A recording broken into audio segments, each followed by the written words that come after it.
I rank where the view is nothing less than phenomenal. For how I express and project from my abdominal. The only view better, both my daddy and my mama know. No living parents, my sons give me balance. My wife is my serenity, this mic is my identity. The world is foul enough, that's why I write without obscenities. Provoking danger with broken language and spoken anguish. Begging to get hurt, why would you ask to go through changes? Yes, Lord, life's a chessboard, master the angles. Control the tempo, be the one who holds the info. Acknowledge is just as deadly as machete swings. When spoken, the truth is as potent as that Medellin. While others swear the style is free, I just let it ring. Our time is undervalued, soldiers make us better kings. My family's on my shoulder, reaching after better things. Today I take the shot, for them I'd rather set the screen. My mama told me follow my dreams. My daddy told me get it by any means. Stand tall, make him bow to a king. But I've evolved, you can see the result. Look in my eyes when you speaking to God. Yo, what's good? What's good, party people? What's good? So things didn't quite go our way last night, huh? Man, it's crazy. It's crazy. Crazy. Good morning. Welcome to the Knicks Morning Drive. I'm your man's Uncle Freezy. What's good? What's good? How about let's get that energy up this morning? What's good? What's good? I see y'all out there. I see y'all popping in. What's good? I see y'all popping in this morning, man. I appreciate y'all, man. Mike, what's good? Michael Hansen, what's good? Raphael, what's good? I see you, Raphael. What's happening? What's happening? Winston Ellis, what's good? Prince Poti, M.I.G. Mig is in the building, and I know that's not even how you pronounce it. I just like saying it like that. That sounds dope to my ear. You know what I'm saying? What's good? I see y'all. The Nick that never sleep. What's good? YouTube watcher. What's happening? What's good? I see y'all. Bro, I don't know what to tell you. All I'm saying is this. If you are the Orlando Magic, right now you are shaking in your boots. Winston Ellis, what's good? If you're the Orlando Magic, at this very moment, you are shaking in your boots. That's what I'm gonna say. I believe that. You ever had, and so if you are the Orlando Magic, you are shaking in your boots right now. If you are the Orlando Magic, this feeling right now is like, okay, hold on, let me see. What we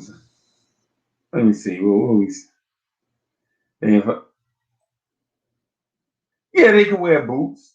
You can wear boots. You talking about what YouTube watching? Stop being such a smart aleck all the time. YouTube watcher. I see you, YouTube watcher. I see you. That was funny. Hey, I'm telling you, working boots, right. Nah, man, if you the Orlando Magic, this feeling that you have right now is like when you was acting up at school and the assistant principal called your mom at work.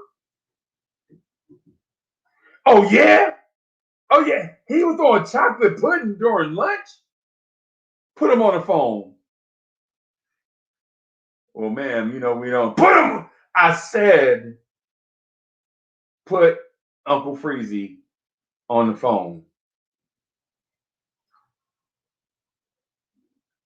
Hey, Uncle Freezy, your mom said I told her that you were throwing chocolate puddings across the cafeteria during lunch, and she said she want me to put you on the phone. So here she is, and your mom get on the phone is like, oh, you want to throw lunch? You want to throw food against the lunch across the cafeteria? I'm gonna tear your ass up when I get home. You can bet that, Jack. That feeling. She tell you that at like 11:45 in the morning, and then you got to go the rest of your day knowing when she get home, you gonna get your butt cut. Orlando Magic, that's that feeling. I know Orlando Magic. I know it. I know it. Hey, and you know who probably know that feeling? YouTube watcher. YouTube watcher probably know that feeling too. Like, and he like, hey, YouTube watcher like, how he know? I know. I know troublemakers when I see them. But you know what, Orlando Magic, I feel sorry for you. It's just like that feeling of, you and your boys cutting up in the cafeteria doing lunch, and you know what I'm saying, he throw a fruit cup at you, and you duck and hit your homeboy in the back. You know what I'm saying? Then you take your chocolate pudding and throw it at him, and he duck, and it hit your substitute teacher clipboard, right? And you're like, oh God darn it. And y'all sitting outside the assistant principal office because y'all know what's going to happen. They get ready to call mamas and papas. They get ready to call mamas and papas. You know what I'm saying? Winston Ellis, this conversation ain't for you because I know you was an angel in school, right? You was an angel. You was probably like the one, like, with the bow tie on. You know what I'm saying? With the one with the bow tie on, and just a random day, and during the spring, it's St. Patrick's Day. You just like, just chilling. You two watch it. I know that was you throwing the chocolate pudding.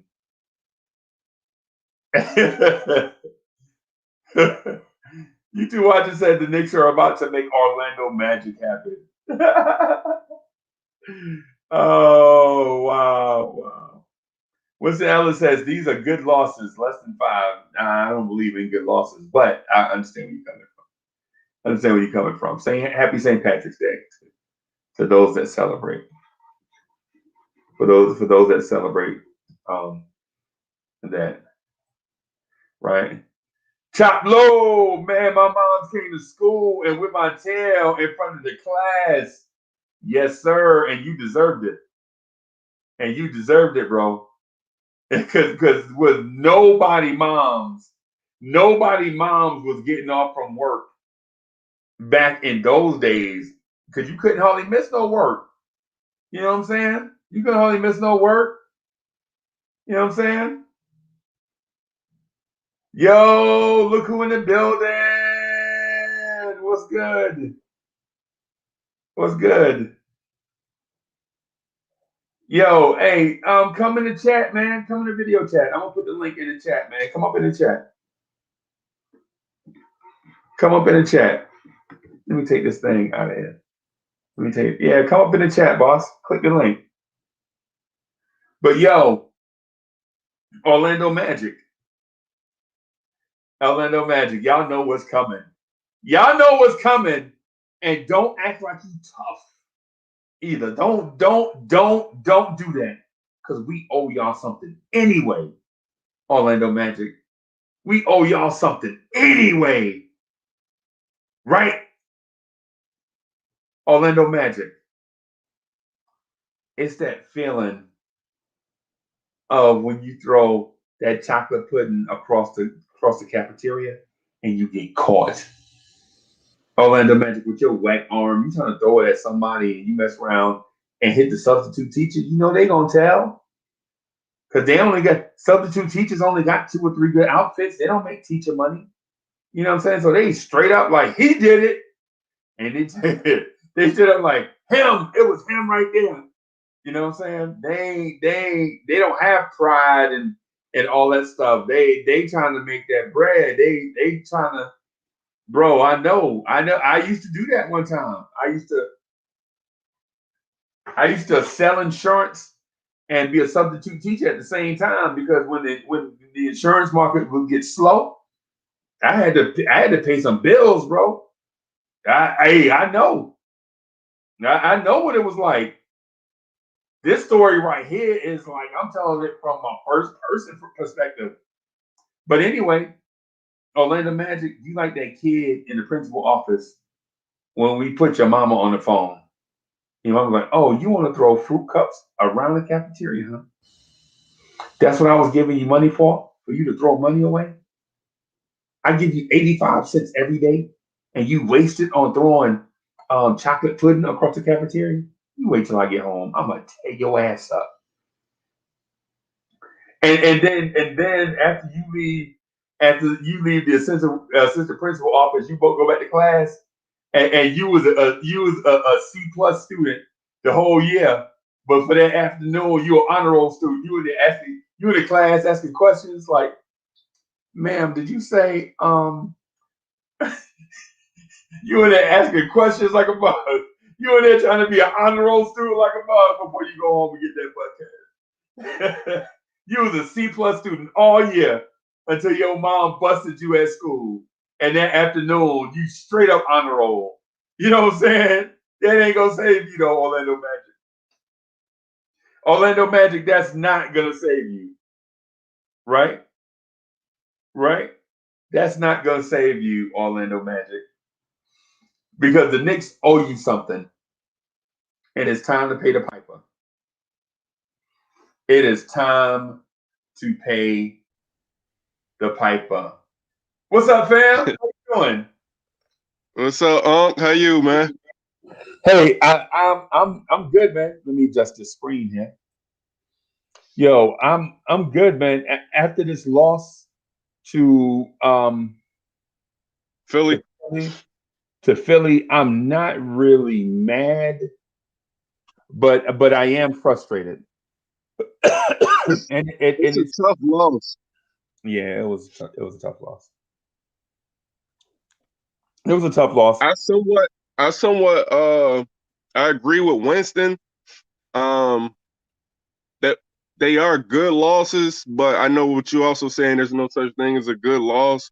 Right. But I think, as far as what he mean by that, these aren't blowouts and y'all playing good teams. And Nets and Philly both are good teams. You see what I'm saying? Right. So I kind of agree with him on that. But yeah, that's tough. But quickly, once again, man, you only got 3 assists. That's a problem. But quickly is hurt, though, B. Quickly is hurt. Yeah. Quickly's got a groin injury. And so he was going in and out of the game all game long. And so he was hurt going into the Brooklyn game also. And so that's part of the reason why he shot 6 for 19. You know what I mean? So that's also more so the reason to dish that rock. Take all that stress off of you, put it on the team. You Right. hoisting up bad shots. Right. Hurting the team. Right. So how you like my analogy with the Orlando Magic? When mom gonna cut your butt when she get off work. You wouldn't know that. You wouldn't know nothing about that, right? You wouldn't know nothing about I didn't come on until after. Oh, okay. So basically what I said is Orlando Magic is like in the cafeteria with his homeboys in this like middle school setting. You remember how you used to eat lunch mad early in middle school? Like you go to lunch at like 11:25. Yeah, 10, 11 o'clock. Yeah. And so I was like, the Orlando Magic is like the little boy in the lunchroom. Like his homeboy look at him and just throw a fruit cup at him and miss, right?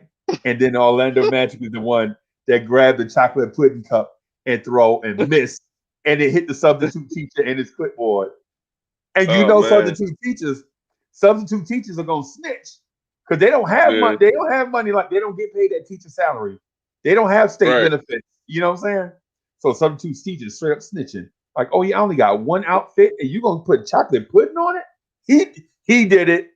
You know what I'm saying? And Yeah, take them straight to the principal office. And the assistant yeah. principal is like, "Yo, I'm sorry, Orlando Magic, but I gotta call your moms. I gotta call your mom at work." And he like, "Man, if you call her at work, they're gonna have to stop the assembly line and they're gonna page her over the intercom to come to the office." And they stop the assembly line and they page her to the office, and she comes to the office. She thinking she's about to get laid off, but nah, it ain't that. Her son at school throwing pudding cups across the cafeteria.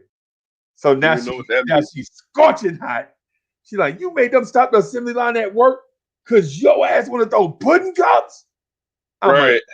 I'ma tear your behind up when I get home." You know what I'm saying? Yeah, Orlando Magic. Yes, that's what's coming. That's what's coming, Orlando Magic. That yeah. is what is coming, Orlando Magic. So, so what do you feel should have been done differently? Because the problem I feel like, and Chuck, I wish Chuck was here. You know what I'm saying? Chuck is in the chat. See there he is right there. Okay, yeah, but I know he would be going in on quickly once again. You know what I'm saying? And like you just said, even though he hurt, I was saying, that's all the more reason you're like, hey, I can't hoist up these shots. You know what I'm saying? Let's do everything in transition. I gotta live through y'all, but he's still, injury and all, he's still hoisting them up. And Yeah. then, you know, Philly, they guard no better. I mean, Seth Curry had maybe 3 assists. Right. Right. So, you got Big Ben. Big Ben had like 7 or 8, but I'm just saying is sad when you got forwards doing the guard job and the guards Right. every point guard they is a 2 guard and stuff like Right. that, man. Right. Right. No doubt. No doubt. And so I guess so here's the thing. This is brass tacks too. This is what they call the bottom line. The Knicks need a closer. Period. That's brass Or tacks. facilitator. Or facilitator. Damn, I can't get it out. Facilitator. Well, maybe, but at the end of the game, you can't depend on dudes that are like your seventh, eighth, and ninth man to get you clutch buckets after Julius Randle and RJ Barrett played so much that their tongue was hanging out at the end of the game. And Yeah. I don't know if they played the whole game, but it sure does seem like it. Right? It sure does seem like they played the entire game. Right? Yeah. So that we need a complementary piece. So This will what? help them in the long run, though. This will Right, help those people that got to stay in that game like that. This will help them in the long run because you got to look at LeBron. You know what I'm saying? LeBron, 38, 40 minutes, stuff like that. And you know what I'm saying? Now he's able to do that and not even think about it. right, So in the long run, when they stepping into that superstar role or all-star, whatever, wherever their journey take them, this will help them already be prepared that I know how to right, right. adapt my body to these minutes and do what it takes, you know what I'm saying? Conserve my energy and stuff like that. Yo, Sin Mears, what's good? I see you, Sin Mears. I I see was you. trying to pull up the chat, but it's not allowing me to pull up the chat and see you. Look at the right side of your screen, and you should see a tab that says private chat and one next to it. Right. Yeah. So once you When I clicked that, it got me. I'm just looking at the chat. I don't see you. I'm talking to you. I know I'm talking to you. I know you probably could see me, but I just see the right, chat. right. Um, that is strange. And then when I close it back out, I can see you. I just go back and Oh, forth. It's all good because I'm on my phone. I got my phone and my tablet. I probably could do it all on my MacBook or something. yeah, yeah, yeah, yeah. In terms of the phone will be kind of be Yeah, difficult, especially if you're using, what I'm saying, a Pantech phone. a Panther. Yeah, I was just messing around with you. Especially if you're using the Cricket wireless joint, you know what I'm saying? You might have difficulties. Yes. You with the jokes this morning, huh? Yeah, man. Yeah, man. No, that's a Galaxy, Samsung Galaxy S10 or something. Oh, It's that's not. why you got to get an iPhone, B. You want me to put you on my plan? Come on, dog. You got to get an iPhone, dog. You have to have an iPhone, The dog. crazy Hey, thing, I just switched from my iPhone. oh I had an man. iPhone 11. My wife got a 12. My son got a 12. Like everybody in my house got iPhones. I'm the only one that wanted to go to Android because of the simple fact that I could do a lot more. I could download Okay. and watch movies, download and listen to music on the spot. Right. Right. Right. No, I feel you. I feel Yeah, you I could charge my watch. I could charge my watch on my phone, all kind of stuff. yeah. Hey, YouTube watcher says, how you got a MacBook but not an iPhone? But you gotta be careful with YouTube watcher though, because YouTube watcher is funny. He's slick with the jokes. It's YouTube watcher funny. is slick with the jokes. So Yeah, I can hey, still switch back to my 11 because I didn't, trade it in. I worked that straight out, so I can still switch back if I need to. But right, right, I right, no just doubt. like the Android better. Right.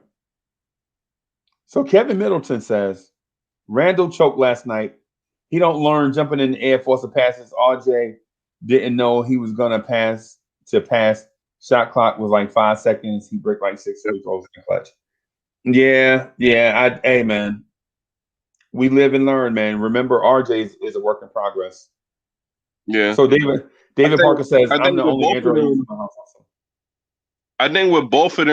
they're learning that they have to be in this. I'm the guy. I'm number one option. I'm number two option. They're forcefully having to learn this. You see what I'm saying? Right. Hey, big dog, I And gotta hit this restroom real quick. I'll be right back. All right.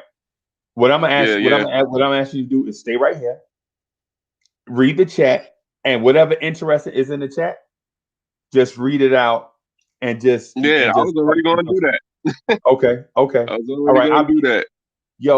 I ate this greasy breakfast. I'm going back and forth from vegan and meat. And like when I go back to meat, my stomach is like a subway station. So I'll be right back. Yeah.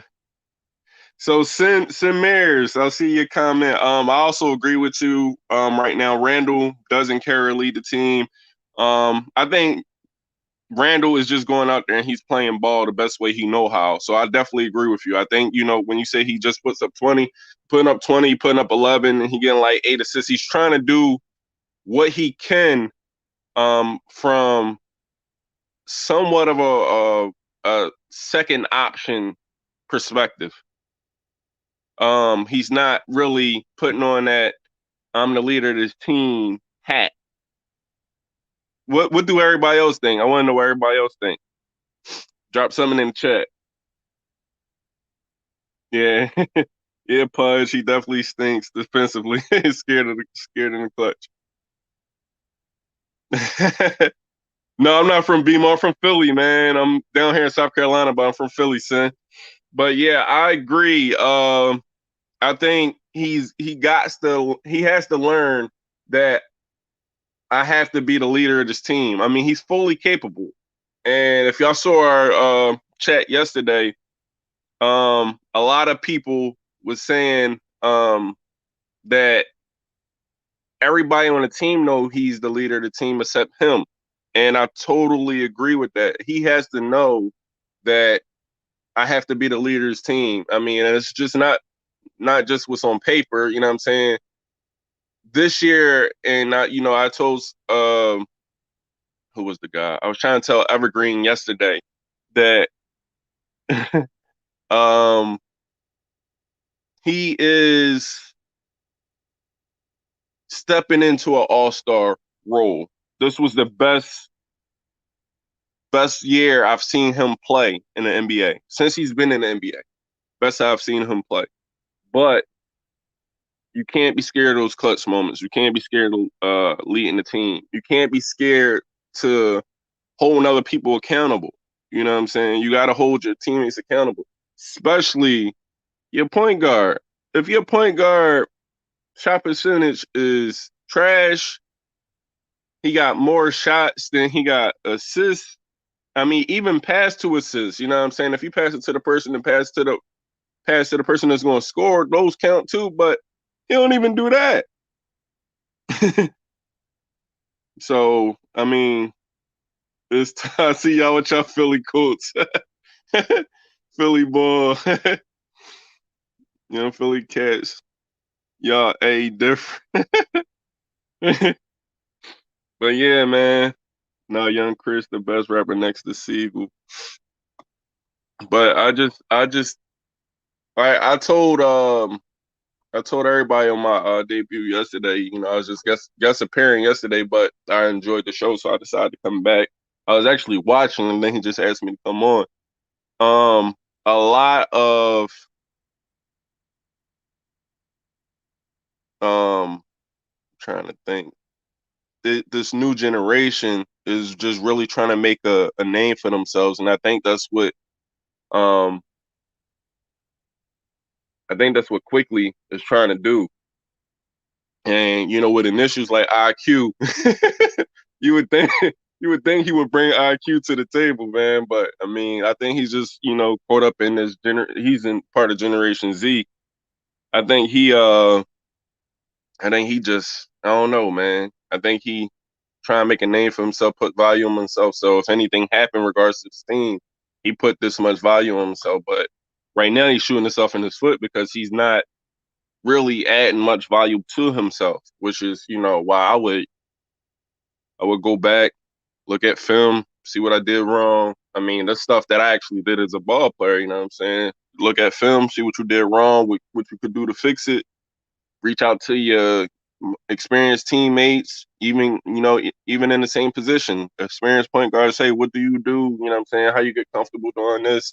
What workouts you do, different things like that. But I mean, Winston, you in Wilmington, Delaware. I see you.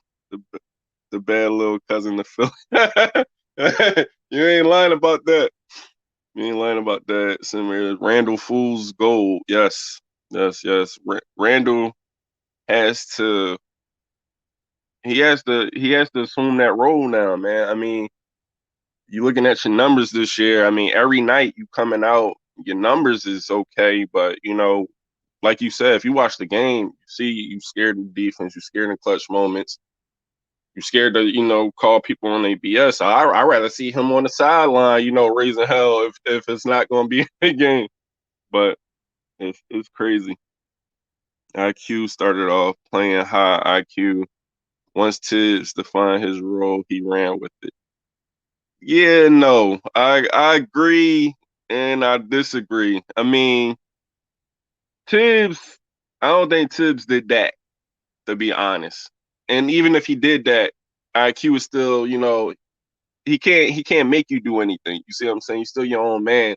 And the biggest piece is seeing what that team need most. A lot of people come in and they feel like they could bring this and they could bring that, but what do the team need? You know what I'm saying? It don't matter if what you could bring to the table is not what the team need, but if the team needs you to do that, then that's one thing.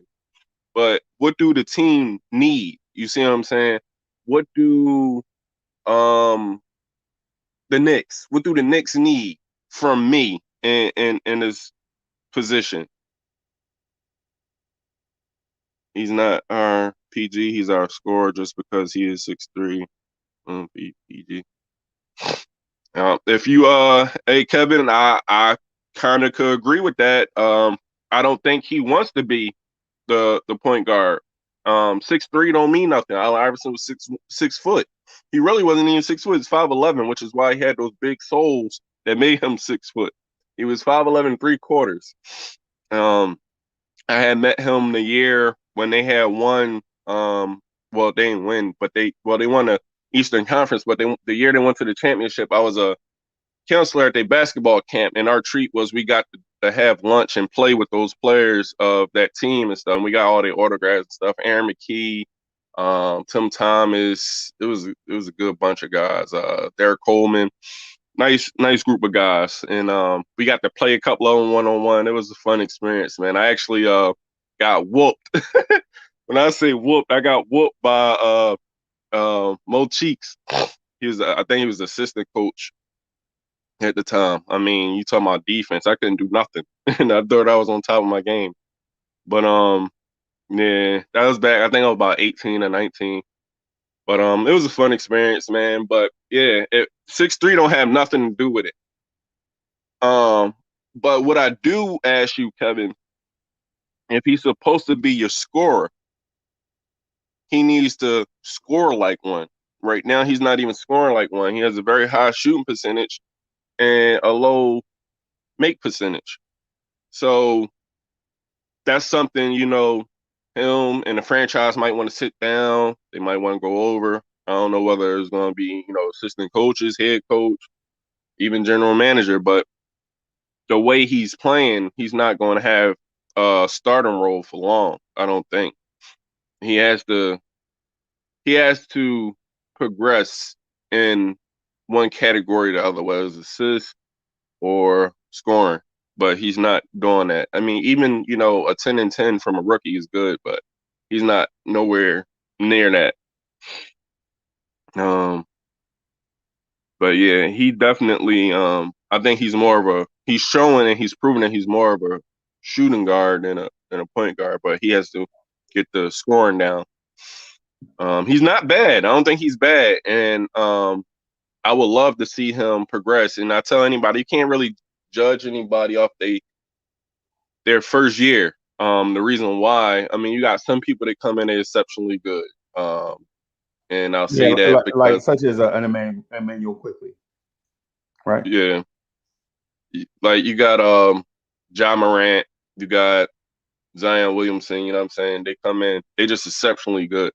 But then you got some people, they need a little bit of work, and there's nothing wrong, with needing a little work and then finally, showing and proving what you can do, because a lot of people put that stigma on Lonzo Ball, and Lonzo Ball wasn't all that when he first came in. But, his second year, he looked better. And what's the other guy? The guy that gave Lonzo hell in college. So Lonzo, so have I ever told you the Lonzo Ball RJ Barrett story? So you don't know the Lonzo Ball guy. Hold up. I'm gonna let you tell me that. But what's the other guy that gave Lonzo hell? I think he played for Kentucky. I think he was Sacramento, the guard. Oh yeah, you talking about in the tournament? You talking about De'Aaron Fox? Yeah, De'Aaron Fox and Malik Monk. Yeah, De'Aaron Fox. He was another one. Like I said, a lot of people talked about business. Yeah, a lot of people talked about him in his first year, but he wasn't even starting. But when he finally started starting, whole different player, man. Right. Players. So you got some people you gotta let groom into their game, or have to be groomed, on a professional level. Yeah, my bad, y'all. I just seen y'all in the chat. Fox. My bad. Samirs, Prince, and Kev. Is Prince Pote Chuck? No, Chuck is Charles B. Okay. Yeah, Chuck. I seen him talking to him, man. Yeah. So yeah. Go ahead, tell me the RJ, and tell me that story. Okay. So there's this school out in California called Chino Hills, right? Yep. But for a long time, they were nobodies. They were like the spoiled rich kids, you know what I'm saying? whatever. I never heard of him until the Right, ball. right, right. And then all of a sudden, Lonzo Ball becomes an eighth grader, and he starts to play with Chino Hills. As well, I think it's an eighth grader or whatever. So anyway, they start getting better because Lonzo is there. You know what I'm Hmm. saying? And Pop Dukes is like LeVar is like the coach is an idiot. All kind of stuff. So anyway, they go through this thing. They cycle through the kids. They cycle through Lonzo Ball, Onyeka Okongwu, um, LaMelo, Leangelo. So a whole bunch of different dudes start going there. All of a sudden, they turn into a powerhouse, right? Hmm. So so Mount Verde Academy had already been a powerhouse. Mount Verde Academy at one point had D'Angelo Russell, Ben Simmons, and Joel Embiid on the roster at the same time, right? And you're like, what? You telling me Ben Simmons and Joel Embiid played on the same team in high school? Yes. I never knew Imagine that. that. Imagine that, right? I So never knew that. anyway, Ben Simmons, and not brushing off what you said. I'm just saying, just moving forward in the story. So these guys, they wind up. Chino Hills is catching Mountain Verde in between good recruiting classes, right? So Chino Hills is number one in the country, right? And Mountain Verde Academy is ranked like number 5, and they really shouldn't even be ranked 5. But all the people that vote give them benefit of the doubt because they always have stacked squads, right? Hmm. So so Mountain Verde's best player is a senior. He wound up going to Auburn, right? But they had this young prospect, a ninth grader, with braces and pimples all over his face. A ninth grader, he was 13, named RJ Barrett, right? Hmm. So going into the game, everybody is saying, well, we expect the Ball brothers to, and Chino Hills to beat Mount Verde Academy by 50, right? Just because in previous years, Mountain Verde Academy watched them by 50 and did it, and they hot stepped on Chino Hills doing it. They like Hmm. not only are we gonna beat y'all by You know, 50, we gonna we then they gonna have T Mac. Mount uh Vernon had something really good back in the day. Mount Verde Academy. They may have had Tracy McGrady. I'm not sure. I'm not I gotta sure, look. but it's not out of the realm of possibility, right? Yeah. So they go into this game and they're getting washed. But this ninth grader with pimples on his face and braces is scoring on Chino Hills. And they're like, who is this? Who is this dude? He ain't even in shape. He ain't even in shape to play elite level high school ball. He ain't Right. even. He looks like a blown up eighth grader. He doesn't look like an overdeveloped 12th grader. You know what I'm saying? Hmm. But Lonzo Ball, listen to what I'm saying. Lonzo Ball cannot defend this ninth grader named Rowan Barrett Jr. Right? Like, who is this kid? He giving Cheeto Hills the business, right? And so I never knew this. and so what happens is this. So um, it's late in the game, right? Late. I'm just fast forward to the just to the end of the game. So it's late in the game. Mountain Verde Academy is only down by 2 to the number one team in the country that has 4 guys that are going to graduate and go play Division I basketball. One of them is Lonzo Ball, who's going to UCLA, right? Imagine that. The point guard of this team is going to UCLA, right? Right. And Mount Verde Academy left by a pimple-faced, brace-tooth ninth grader. This ninth grader has just scored 38 points on the number one team in the country, right? And Man. they're down by 2, right? They're down by 2, and the coach draws up the play for his seniors, and they can't get the ball to the seniors, right? Hmm. So the freshman runs. You remember that play picket fence we used to run? Remember I drew up like picket fence? Remember picket fence we used to try to where you try to get your guards the ball first, and then if Yeah. not, then the three man comes back at a 45-degree angle to the inbounder, right? Yeah, I think you So, tried that. You ran that with us. yeah, that's what I'm saying. So yeah, so Yeah. so RJ Barrett comes and gets the ball, right? They go to Mhm. so he gets it, and it's like 4 seconds left, and he gets ready to go to the basket, and they foul him in the active shooting, right? And so RJ Barrett goes to the free throw line to tie up the game, right? And dude takes a deep breath and shoots his first three free throw and misses. So now the game is over. Everybody knows that Mountain Bird just lost after he clanked this free throw. So RJ Barrett falls to the ground.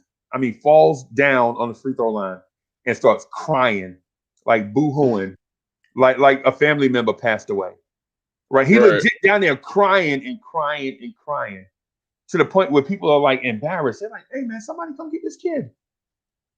And he crying. They trying to console him, right? They're like, "Get up, man, be tough." Right. He crying, man. I'm talking about he crying. Remember this dude? This dude. I said he was 13. I think he may have just turned 14. I'm sorry. He may have just turned 14, but he was mad young, right? So he Mhm. crying and crying and crying, and they can't console him, right? I'm talking about they legit. The referee is like, "Listen, coach, if he can't shoot the free throw, we're gonna have to take him out the game." So RJ is like crying on the second free throw. Man, he just take it and throw it at the backboard and turn around and fall to the floor and start crying, boo-hooing, right? Just boo-hooing. Oh, man. The last second and a half, the clock go off, and RJ Barrett hadn't moved from the free throw line, right? He's still on the Crazy. ground crying, right? After the game, Lonzo Ball goes to he's like, "Kid, you gonna be something special. You just scored 38 points as a freshman on the number one team in the country." And RJ Mhm. Barrett, and this is out of this is his words. He was like, he wished he could have said something to Lonzo, but his soul was so hurt that he couldn't even say nothing. You know what I'm saying? His coach, Pride. his, Pride his jacked up. yeah, his coach had to carry him to the thing. He felt like he let his team down because he missed that free throw to lose the game. And his Man. coach had been saying for years that without RJ, they would have got washed by Would 40, have been possible. 30. Right. Yeah. But Right. RJ carried that burden with him the rest of his life. He was like, "Man, I let my teammates down." And so his coach said, RJ Barrett went from that day on. RJ Barrett went from like what do you call it? A a kid, like a soft kid. Like I'm talking about Mhm. physically. Like he went from a doughy kid physically to like the dude that was always in the weight room, always trying to work on his body. You know what I'm saying? I believe. So that he can ball, right? And Mhm. and so and even to this day, he still carries that thing where he wants to win at all costs. Like winning is the most important thing to him, even if he got to put the team on his back, right? Yeah. So anyway, and in the crowd that day was a pimple faced eighth grader that was like 5'11", wanting to play for the team, but the coach wouldn't let him play. I think he was on the team, but the coach wouldn't let him play, and his name was LaMelo Ball. So LaMelo was Yeah. on the team, but the coach wouldn't let him play in that game. So it's crazy, man. It's crazy how these stories work out, and you fast forward to all these years in the future, and it's like, All right. really? So while you on LaMelo, I wanna talk about that a little bit. But let me shout out Michael Hansen real quick. He said I kind of look like Derek Fisher. I get that all the time. I promise you, Derek especially Fisher? on the court. I promise you, on the court, everybody say I look like Derek Fisher, especially these young kids. They're like, yo, he like that dude that used to play with Kobe. What's his name? I get Devin that George. all the time. I mean, what did Huh? Devin George? What? I mean, I just what? I mean, I don't get it. Hey, I I don't get see. Derek Fisher. I get I don't even most of these guys like I get Derek Fisher, some say Damon Wayans, some say James Fortune, the gospel singer. I mean, that's probably the closest. right, yeah, But I've been yeah. getting this like all the time, man. But yeah, I just wanted to shout him out because I thought that was funny. But while we on LaMelo, I think he's one of the players that I was talking about when I say he come in and he want to see what the team needs. See, a lot of people was judging him in preseason. And he ain't gonna be good. He gonna be another bust. This, that, and that. I knew without a doubt in my mind, and I done had plenty of arguments with other players that I play ball with in the gyms and stuff that he was gonna be the best ball. I always said that. Right. I like his game, his package, the way he's designed. He don't see the game like LiAngelo and Lonzo. He see it totally different. Right. And I kind of knew that he was already going to be the best ball. I didn't have any idea that he was going to shoot up to 6'9". Knew he was going to be tall. Right. But I knew he was going to be the best one. And sure enough, if this boy ain't starting to play like he the best ball, sure enough. Yeah. I was like, you got some players you got to give them time. Hey, so I heard what you said about giving players time. I kind of agree and I kind of disagree a teeny bit. Right. Mm-hmm. So the thing with Lonzo Ball is he went to a bad situation, in my opinion, getting drafted by the Lakers. Nah. Yeah, because in my eye, I think they should have, if they knew they were going to do a rebuild, they should have hired a more seasoned coach, somebody able to manage and develop young players. And then, so because at one point, and this is what I say all the time, would the Lakers be in the same situation now if they had kept their young core? And I would say no, but they would be close. Because at one point they had Jordan Clarkson, Lonzo Ball, D'Angelo Russell, Julius Randle, and Ivan Zubac. And Brandon Ingram and Larry Nance Jr. Right? So at one point they had all that young core together, right? And if they had a veteran coach and a development staff, I think they could have developed that team into a team that could push, deep into the playoffs. I mean, because look at Brandon Ingram right now, right? Brandon Ingram is not LeBron James or Anthony Davis, right? Right. But in a combination of say your starting lineup would be Lonzo Ball, D'Angelo Russell, Brandon Ingram, Julius Randle, Ivan Zubac. Coming off your bench is Kyle Kuzma, Jordan Clarkson, and Larry Nance Jr. So you have 8 young dudes, and the kid from Villanova, Josh Hart. So you'd have all those guys there at the same. You have 9 young studs that would rival anybody's young core in the NBA.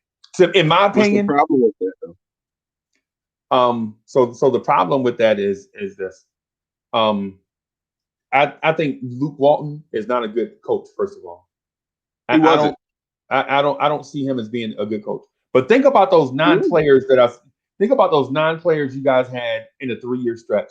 A 4-year stretch, right? In 4 years, and 3 years, I think it was 3 years. A 3-year stretch. You guys had all 9 of. Zubac is not a bad center. He was a project. Remember when he was with y'all? He was 19 years old, and he would give players the business. He just wasn't consistent, and he wasn't strong. Like when he played against mobile centers, he could give mobile centers the rim runners. Those he would give them the business. But centers down, Dwight Howard's, Andre Drummond's, pack it up. You couldn't even play them. You couldn't even play Zubats against them, right? Right, But he's too dog, soft. So yeah, let me chime in real quick. 9 players, all young. The problem with that right there, their veteran was like D'Angelo Russell, man. They ain't had now no their veteran. veteran, their veteran was Luol Deng. Remember, y'all took on the Luol Deng contract to pick up a draft pick. Remember? Yeah. But even then, like Luau was on his way out. They Yeah, needed he was washed. He was washed. they needed somebody, I don't know, like somebody just as experienced, but like a Kobe or something. You see what I'm saying? They needed like a leader. Like Luau Right, wasn't even a leader. right, right. So they Not needed for that. Not for somebody, that. Not for that group. Not for that group. He wasn't a leader. right. So they needed somebody that been to the big dance, knew what it took to get there, knew what you needed, from your teammates, and knew what you need to apply as a team to get there. They didn't have that. Right. And then they had Luke Walton as a coach. They didn't have a He good was coach, like trash. you said. He was Yeah, trash. Luke Walton still, to me, I don't even think he's an assistant coach. I think he's just still one of the assistants. That's how he coach. He's not good. He's just graced with good players. Right, right. And so what I'm And there's a telling lot you, of coaches that get that.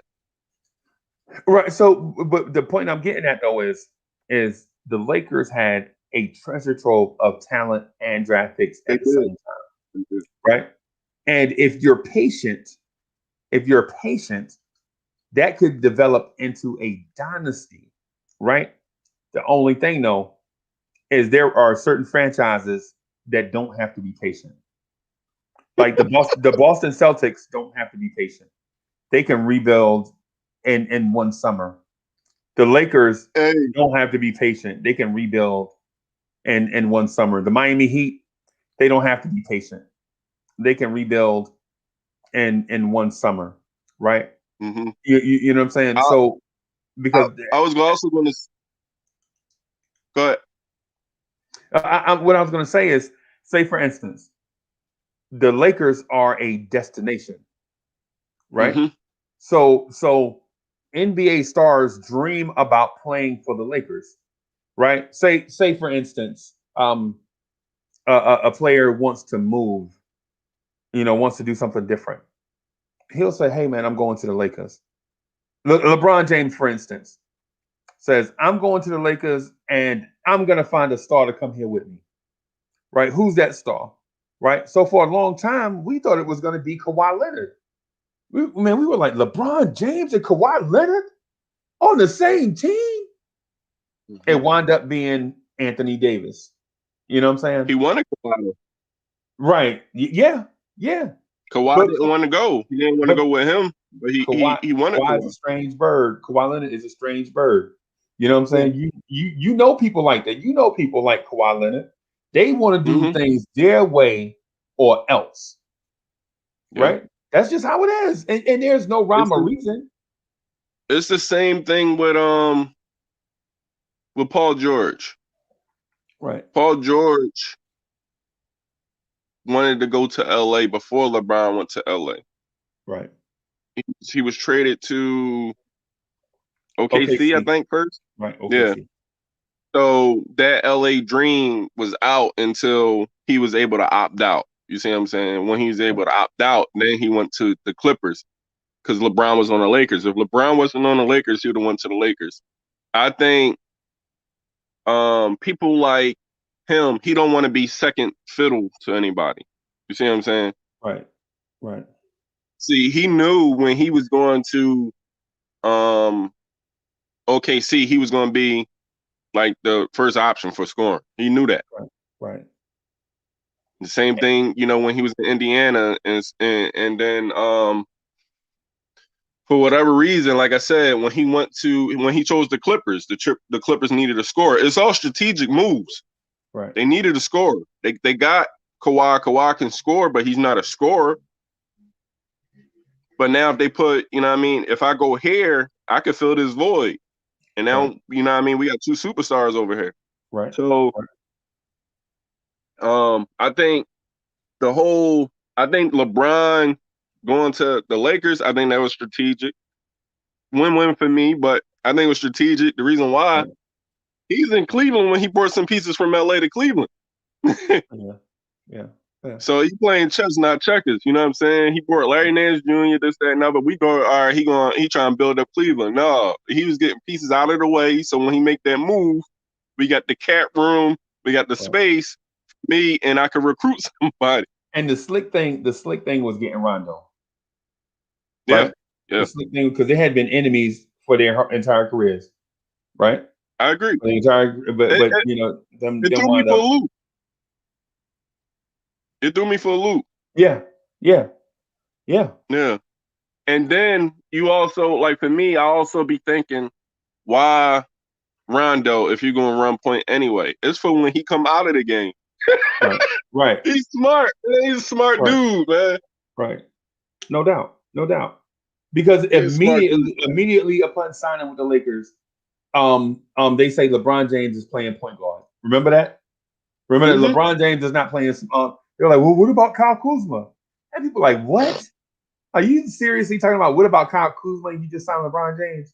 And they was like, nah, LeBron is gonna play point guard. What? Right. But anyway, I had this. So chat. I need to re-engage y'all. I need y'all to pay attention to what I'm about to tell you.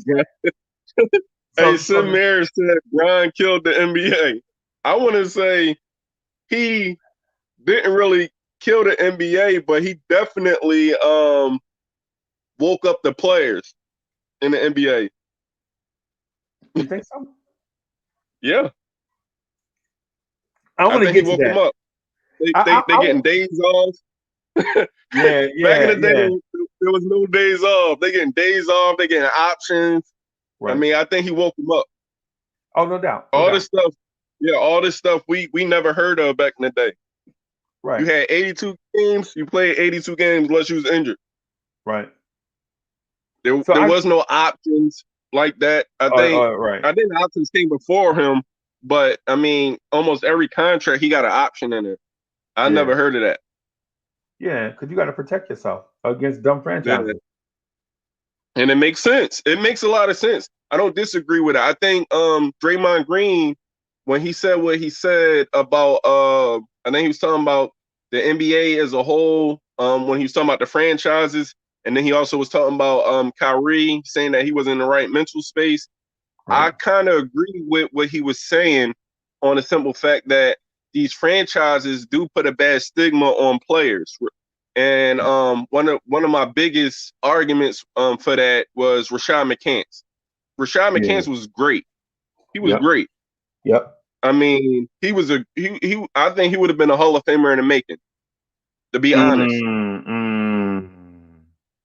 I can argue that. I argue that. I used to I could ball with him. I could argue that all day long. And this is 2K, I used to be able to ball with him, but yeah. This is not just off the fact of, you know, what he did while he was there. He had the opportunity of getting better. Right. But him and McHale couldn't get along. And because he wasn't smiling and laughing at his jokes and open conversations with Kevin McHale, he got banned. Right. They put a bad stigma on him. Nobody wanted to pick him up. So basically they blackbooked him. He got banned. Right. I agree with you there. I agree with you. You know, that's basically what Draymond was saying about what the NBA was trying to do, or what Houston was trying to do to James Harden. Right. He was like, don't sit here and you try to, you know, bad name this man, this, that, and other, so nobody else will pick him up. If it didn't work out, agree to disagree, and you know what I mean, y'all move forward. Right. Professionally. You know what I'm saying? But y'all want to put a bad stigma because y'all got a sour taste in your mouth because you don't want to be here no more. Right. We can't.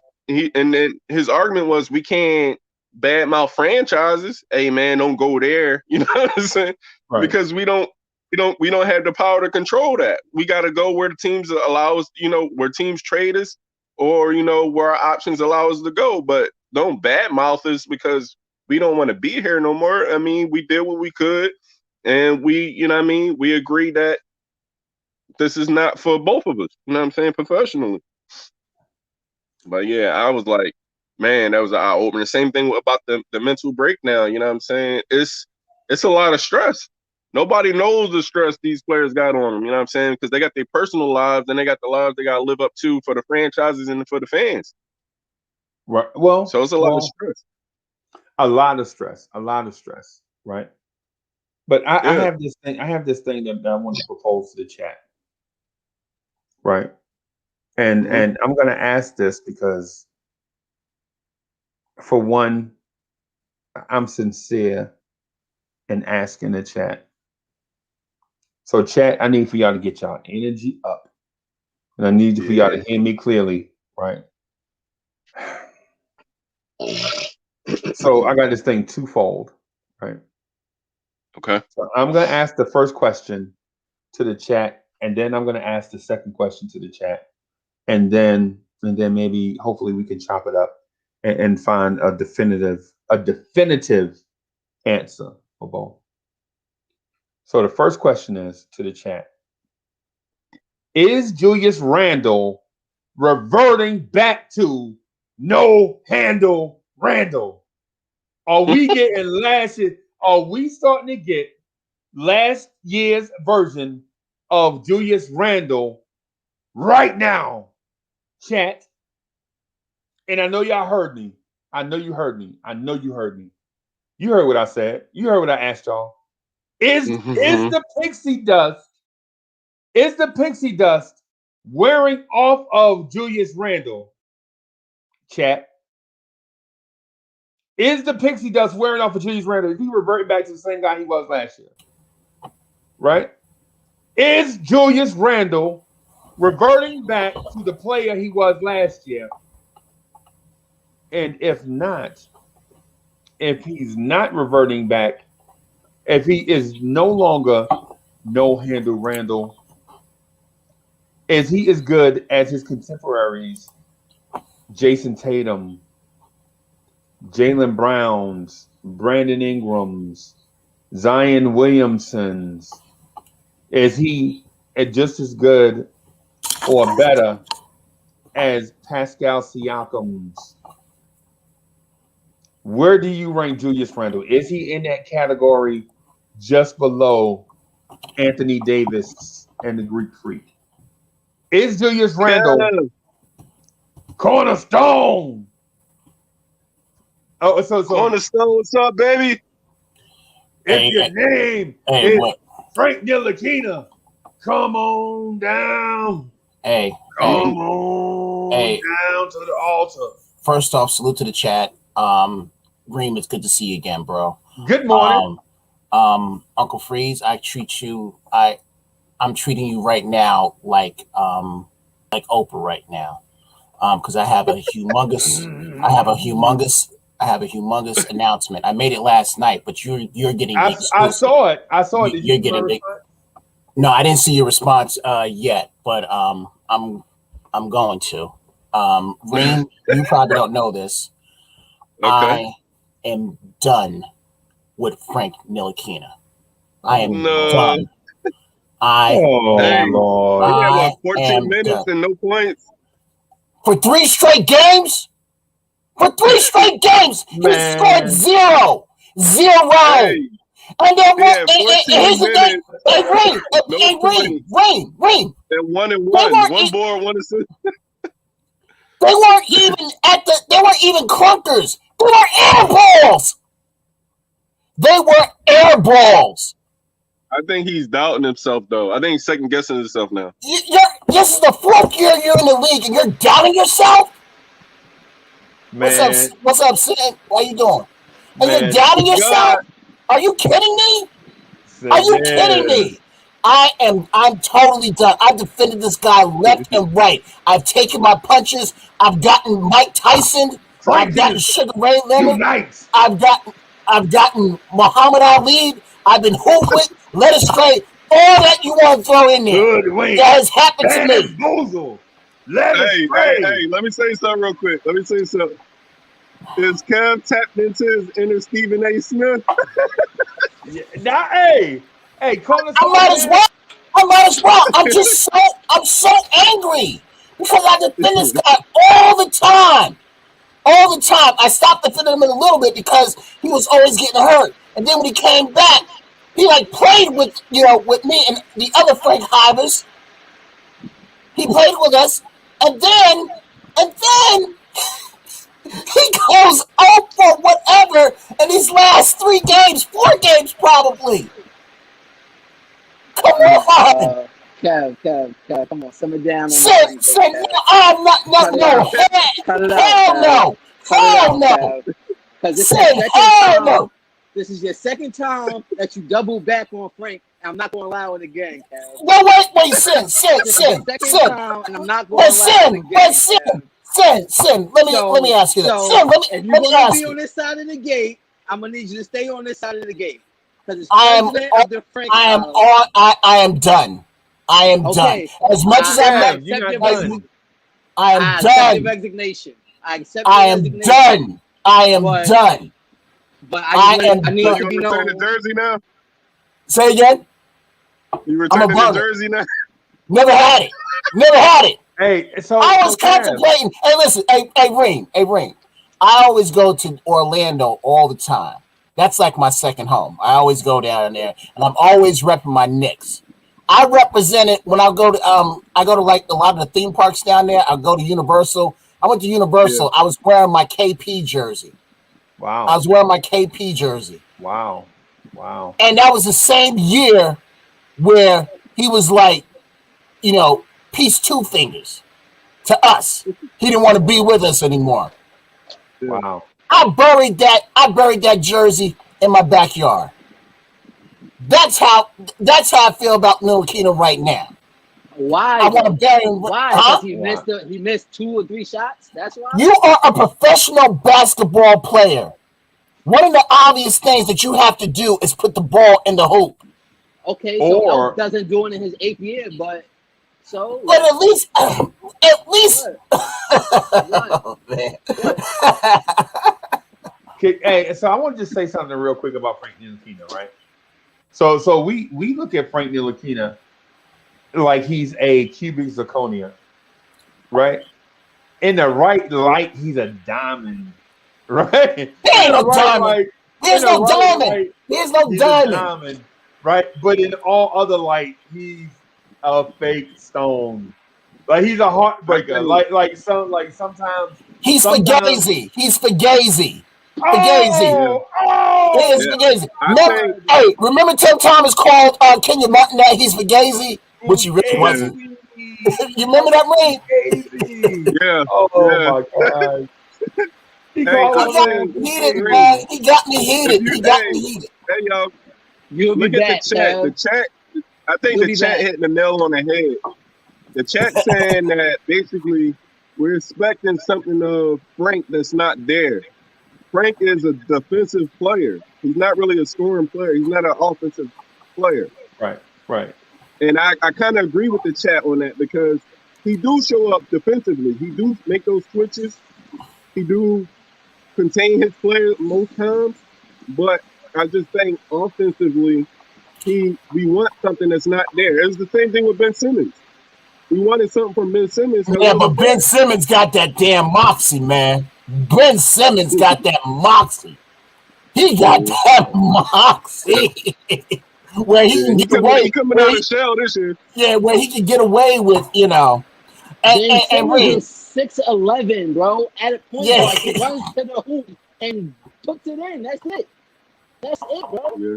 Like Frank is an elite defender, bro. Long, you see in the defense, you see the arm, you see when he's in the game. I think that's what he's for. That's what he meant for. So that's what I agree, Sid. I think that's what he meant for. I think he just meant for defense. Yeah, but you're a Franker. You know this. You're not a Franker, Kev. And you're right. Not anymore. You're right. I'm not. I'm tired. I'm tired, Sid. I'm tired.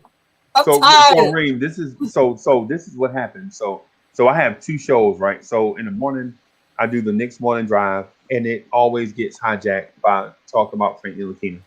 And then I do the Knicks at night podcast. No more. I got you. And at night, I do the Knicks at night podcast from 11:45 until, and it gets hijacked by the Kevin Knox. Right. So no matter what we talk about, in the morning is Frank, at night is Knox. All right. And you're like, well, But where does Julius Randle and RJ Barrett fit in? They don't. They the don't. reason why they don't, I'm gonna tell you the reason why they don't. They're producing. Exactly. Kevin Knox and Frank, they inconsistent on producing. They're cubic zirconias, is what I'm saying. So the right person sees them in the right light, and they look like diamonds. Hey, But everybody else knows. Remember that cheap line in the '70s when we were young? TJ wine. That's what they are. Yeah. That's what they are. That's exactly what they were. So send me this. I got something that's gonna blow your mind. I'm going to blow your mind right now. Right now, I'm going to say something, and I promise you, I believe this in my heart. Remember when I asked y'all if the pixie dust was wearing off Julius Randle, or is it just that he needs more help? Yeah. I'm here to tell you, I think he needs more help because he played 41 minutes.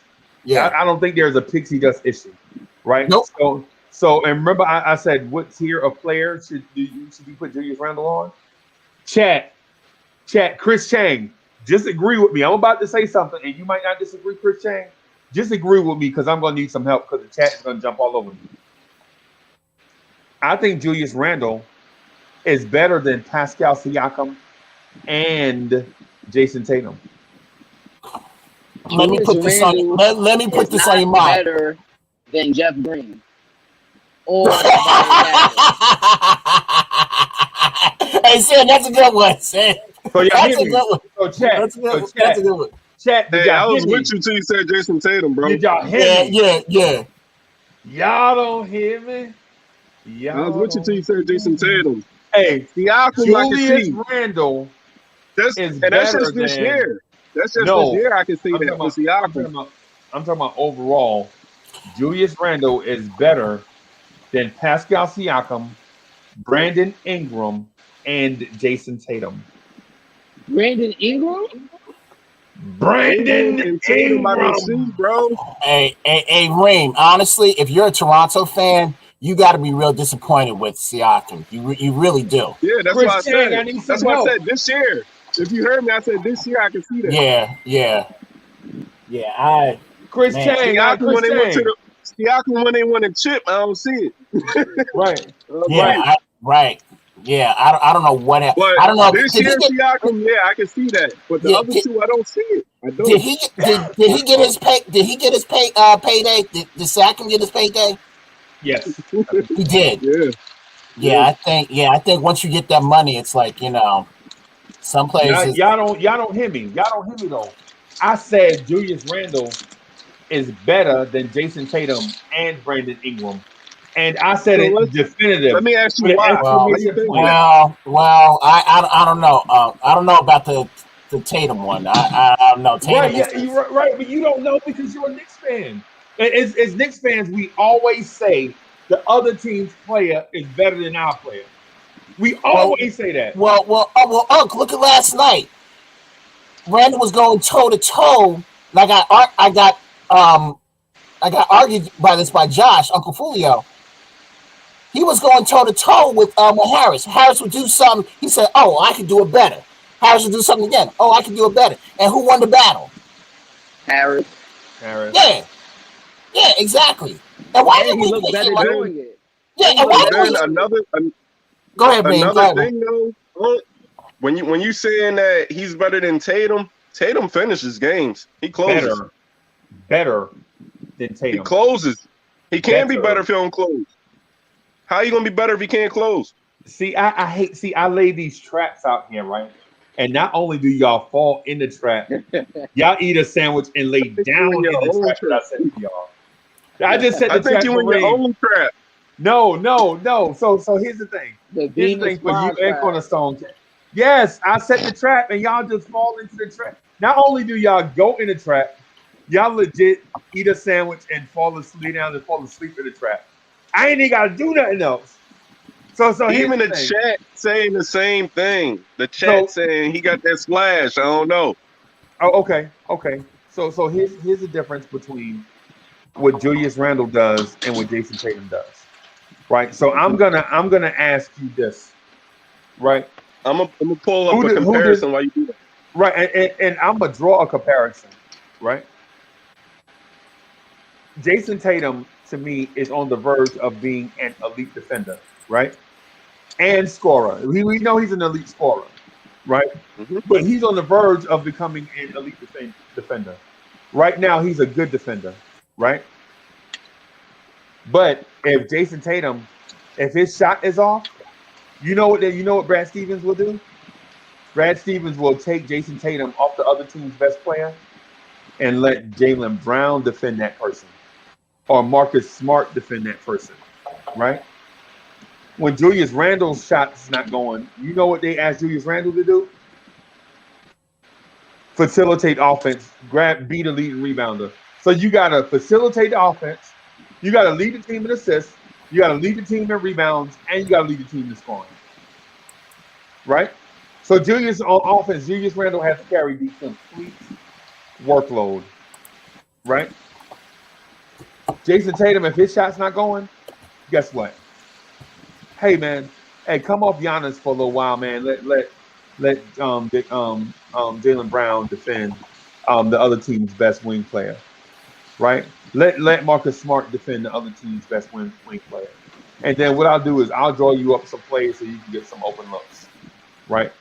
Julius Randle doesn't get that because if Julius Randle's shot's not going, you can't go to Reggie Bullock and be like, carry the scoring load for a little while Julius get his shot going.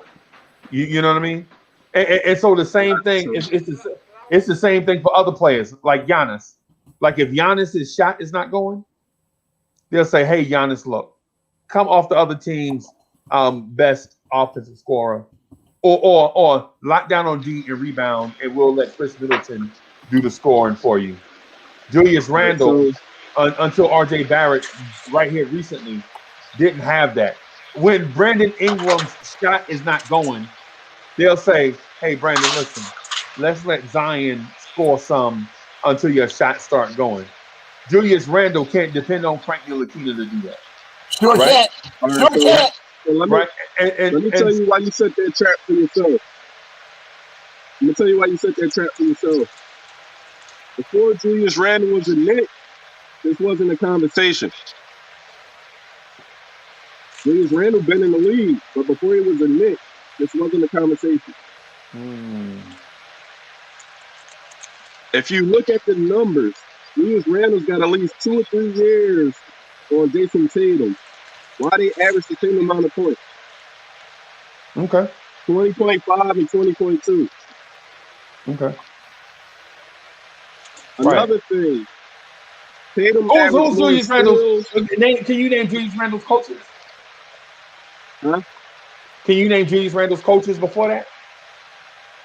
I mean, we already know that though. Alvin Gentry, Luke Walton. Yeah, Luke Walton. Yeah, Luke Walton. David Fizdale, Mike Miller. Mike Miller was a great coach. Who? Mike Miller. Mike You talking Miller. about shooting guard from the Miami Heat?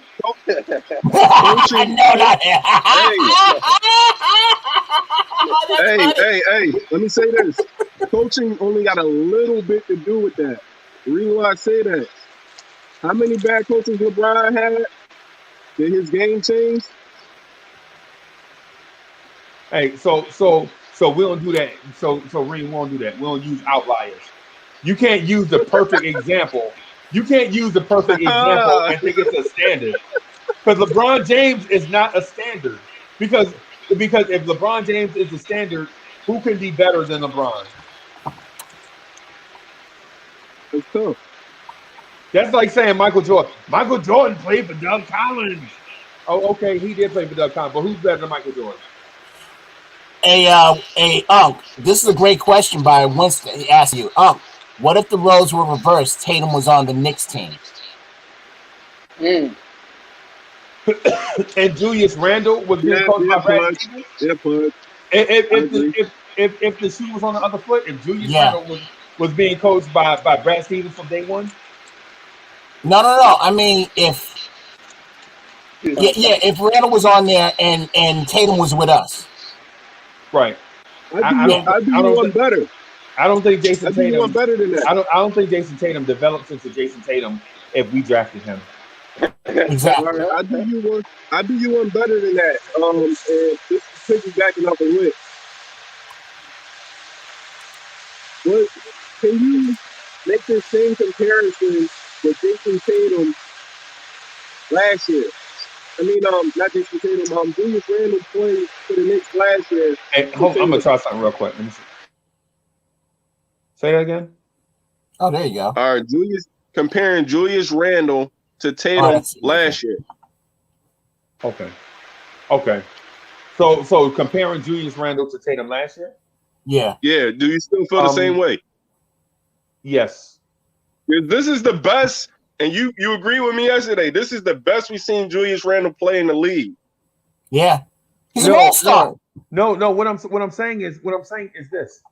Julius Randle last year. I asked the question. I asked y'all for help, right? Because I asked y'all for help because I'm trying to figure out Julius Randle.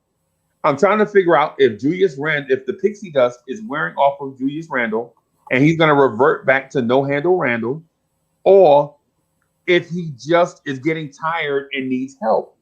That's what I asked. Remember that's what I asked about 10 minutes ago. And I talked about that. I think you went on your bathroom break when I talked about that.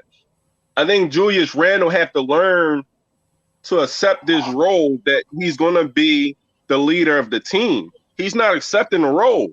He's going out and he's playing. Somebody even said Julius Randle is just going out and he's just scoring 20 points a game. And that's exactly what he's doing. He's playing the game. He's not leading the team while he's playing the game. Leading the team, you got to hold them people accountable. Yo, point guard, I need you to do this, this, and this. Two guard, I need you to do this. He's not doing that. I said I wouldn't even feel comfortable if I see him on a bench yelling at these people. You ain't got to do it on the court, but on the bench, chew them out. LeBron did it. Kobe did it. Mike did it. Right. Chew them out. Westbrook, I mean, not even going with the greats. You got Westbrook. You got Harden, Draymond Green on the side chewing this team out. So when they get back on the floor, they making sense. Yeah. Right. I tell you, hey, Reem, he got to groom himself into that role.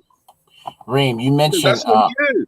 Yeah, you mentioned Westbrook. That I feel sorry for that brother, man, because he's on a team that really, man, it just seems like his level is just dropping off little by little. You know what I mean? So Woodshed says, so we penalized Randall for not being a Hall of Famer. Woodshed is my half brother, right? Mm-hmm. So Woodshed is legit my half brother. I'm the oldest, so when I came out first, I took all the money and good looks with me, and I left Woodshed with everything else. So Woodshed has all the smarts and all that stuff. Well, he has to be. Hey, he has to be smart. He was born in 1914. Love you, Woodshed. Love you, Woodshed. Love you, brother. Love you, brother. No, yeah, man. So no, we're not taking that from him at all. Basically, what I'm saying is, you're in a spotlight and you can't shine away from it. You wanted to be here. You playing like you want to be here. Don't shine away from it when you got to take all of it and not just some of it. Right. He's trying to take some of it. You can't come in and I'm gonna still score my 20 and get 11 to 15 boards, but then you don't want to. You lacking in the clutch. You're not transitioning on defense well, and you're not holding your team accountable. You got to take all of that. Right. Yeah, I agree. And then if you're not capable, then you need to be talking to your reserve. Hey, I'm tired. I need you to go in. I need you to give 120. Right. I need you to do this, and this. You can still lead from subbing yourself out, but he's not doing none of that. No, he's not. And the thing about it also is, and that's where. But see, the thing about it, Reem, the players are still following him, following his lead. They love him. They love him. They love him. They love him. So he's learning how to be a leader right now. on the right. Yeah. That's exactly what it is. That's exactly what it is. Yeah. Right. So And that's the only thing that I think once he get that in place, hey, I need to come out. I need to lead this team. Once he get that, he got to get a captain's mentality. right. When he gets that, yeah. Yeah. then everything else will fall in place because you got RJ Barrett, you got a scorer. Who I was going to mention. I believe I thought that RJ Barrett was going to be the actual leader in his second year. It's coming. It's coming. Yeah, I think you're right. I think it's good. Yeah, I think you're right. I just leave RJ Barrett at 20. I leave RJ Barrett out of all the conversation, right? Because at 20 years old, at 20, he can't even go out and drink yet, right? So I leave him out of. He can't even smoke yet. You know what I'm saying? So I leave him out of all the conversations, right? Where do you put him at when he turns 22? I think at age 22, RJ Barrett will be a 25 point per game scorer, and the Knicks will be a second round playoff team every year. Every year. Kind of like where Jason Tatum is right now with Boston. Yeah. Second round guaranteed. Right. But I'm here to tell you though, Julius Randle, I wouldn't take the Lakers roster outside of LeBron and AD for Julius Randle. Oh, hell no. I agree. There is nothing the Lakers could give me for Julius Randle. Yes. They're outside of Joel Embiid and Ben Simmons. There's nothing. Nobody. Outside of Brandon Ingram and Zion, there's nothing the Pelicans can give me. Now I'm gonna put something on your head. Right. If LeBron never came there and they still had Randall, they still had Clarkson, and they still had Ingram. All right. And then have all the rest of those guys there and Kuzma and all them. Who's the leader? Randall. Yeah. Because when you look at the personalities, when you look at D'Angelo Russell, Jordan Clarkson, and Lonzo's quiet. And I forgot about those guys. I totally forgot about those guys. Yes. And D'Angelo Russell is flighty. You know what I'm saying? 1 minute he's D-Lo, the next minute he don't want to talk to the media. You know what I'm saying? He's flighty. You know what I'm saying? You don't want him to be. So I agree somewhat. I disagree somewhat. I think it would be up in the air, and I think it would be between Julius Randle and Kyle Kuzma. Kyle Kuzma was the heart of that team. Yes, Kyle Kuzma was the heart of that team. Wasn't he the dude that made a diss track against Lonzo? Don't matter. Kyle Kuzma was the heart of that team on the floor when everybody was getting frustrated and flustered. Right. Kyle Kuzma was the one producing. He was the one that was yelling at everybody. Hey, we need to do this. He was the one motivating everybody. Kyle Kuzma was still out there. Power forward? Is he a small forward or power forward? I guess he could play either. He's a small forward, but I guess he could play either. That's my thing. I don't know what position. He's like a tweener. He's got power forward size, but he wants to play perimeter oriented, like going to the basket, shooting threes. A lot of these kids hybrids though. Yeah. You're right, Reem. You're right on that. Yeah, you're definitely right on that. Yeah, definitely right on that. Well, I would almost say this. I would not take Zach LaVine for Julius Randle. I wouldn't take Bradley Beal for Julius Randle right now. I just wouldn't. No, well, I don't know. So say y'all had a different, maybe, more fundamental big in his place. Say like a Hassan Whiteside or somebody. Y'all had him on the Knicks and y'all still had Julius Randle. Would you take Bill then? Bill is the leading scorer in the league right now. Right, but Bradley Beal is not a winner, and so we had this. So no, that's by default. No, but look at this. Look at this. When John Wall and Bradley Beal were together, right? Mm-hmm. They had playoff success, and Bradley Beal was chomping like, man, I need a bigger role. And John Randall and John Wall was like, dog, this is the biggest role you can that we have to share this basketball in order for us to win. And on that team where Bill said he wanted a bigger role, they had the Morris twin, Kelly Oubre, Martin Gortat, Otto Porter Jr. They had a good supporting cast, right? Yeah, they sure did. And Bill was like, and they were making the playoffs. Remember, they used to lose to the Celtics in the second round, right? And so he was like, man, I need a bigger role. So he basically ran everybody out of town, right? He basically ran those guys out of town, and now he's the man for Washington, right? And what are the Wizards doing with Bradley Beal? The problem, though, with what you just said, a lot of the people you're using their game now for the comparison back then. Kelly Oubre wasn't that good back then. I don't know about that, Reem. Not as he's good now, but he was good. He wasn't scoring good. as many points. He wasn't scoring as many points. He was there 3-and-D guy. Remember? He gave us headaches. He gave us headaches. Yeah, big time. Hold up. Understand what I'm saying?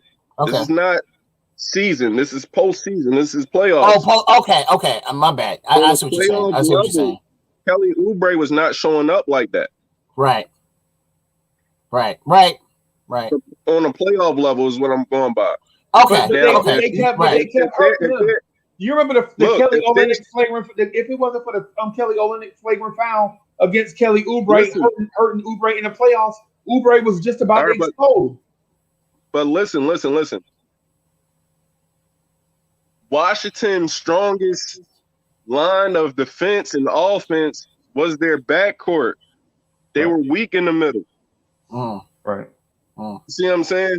Yeah. You can't have that in the playoffs.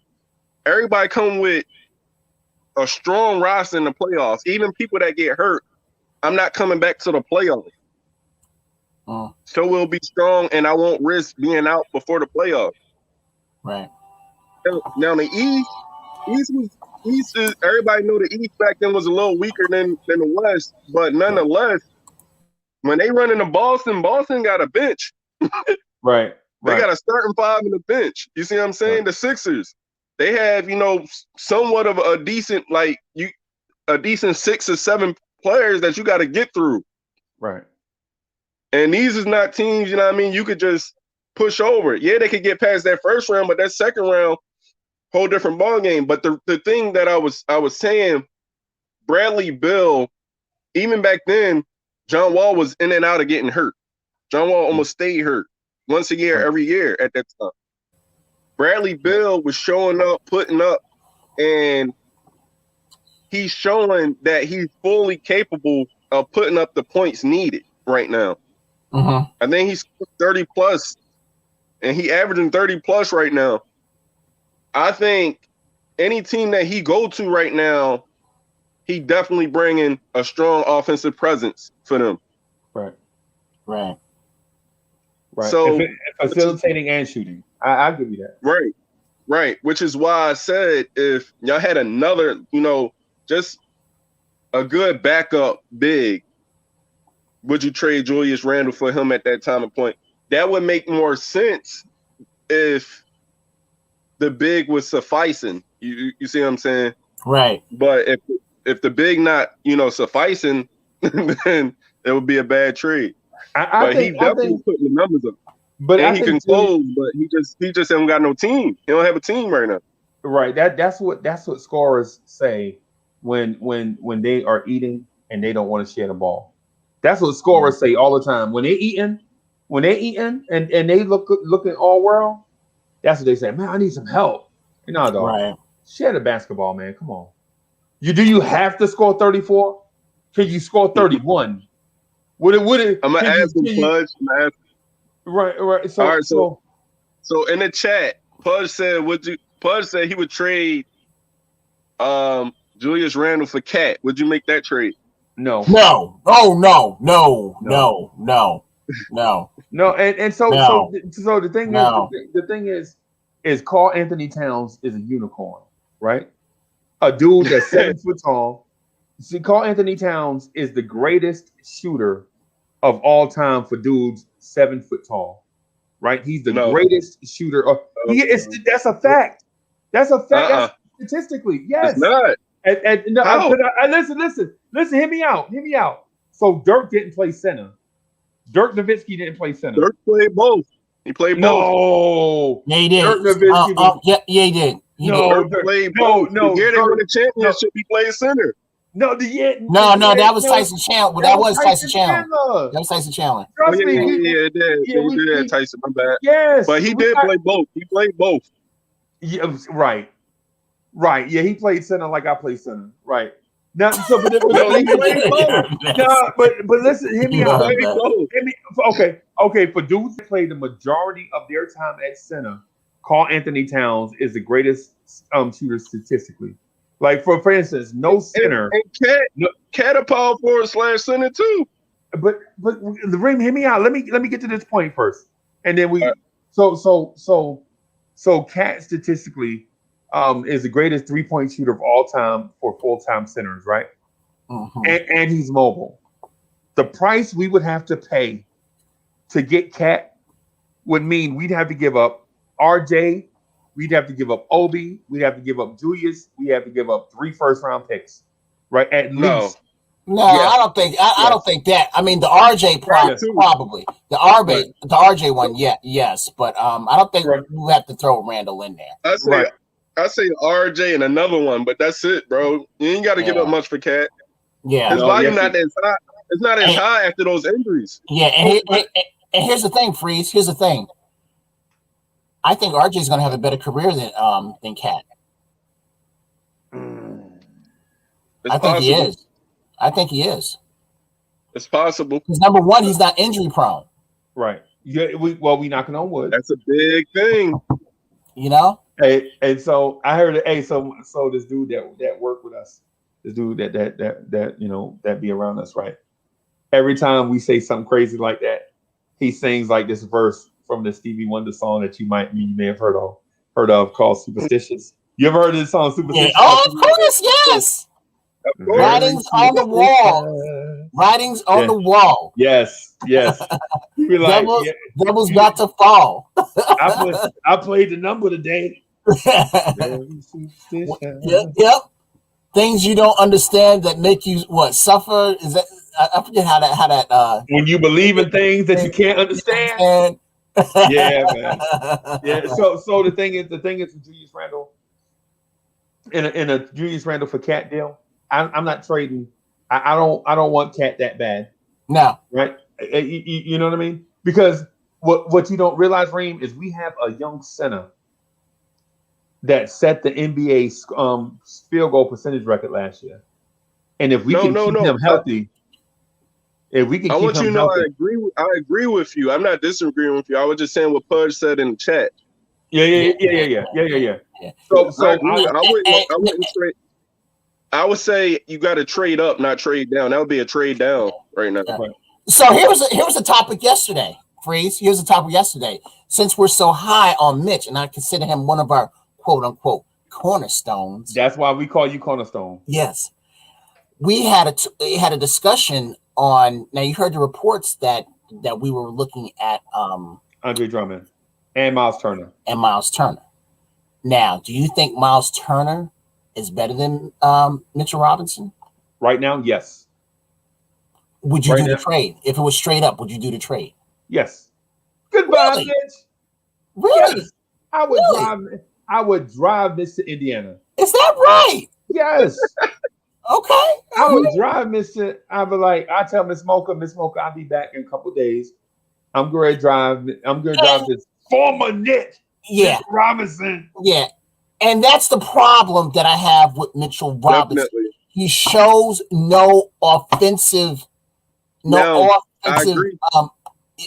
He's no offensive moves, no offensive. But what center in the NBA is more athletic than Mitch?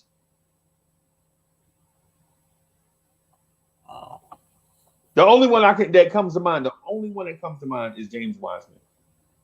That's the only one. Anybody else? No.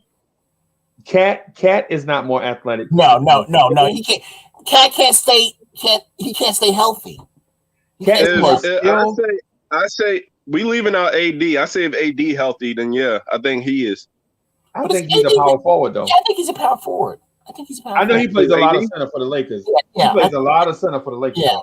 He played a lot for whatchamacallit too. Right. New Orleans after DeMarcus left.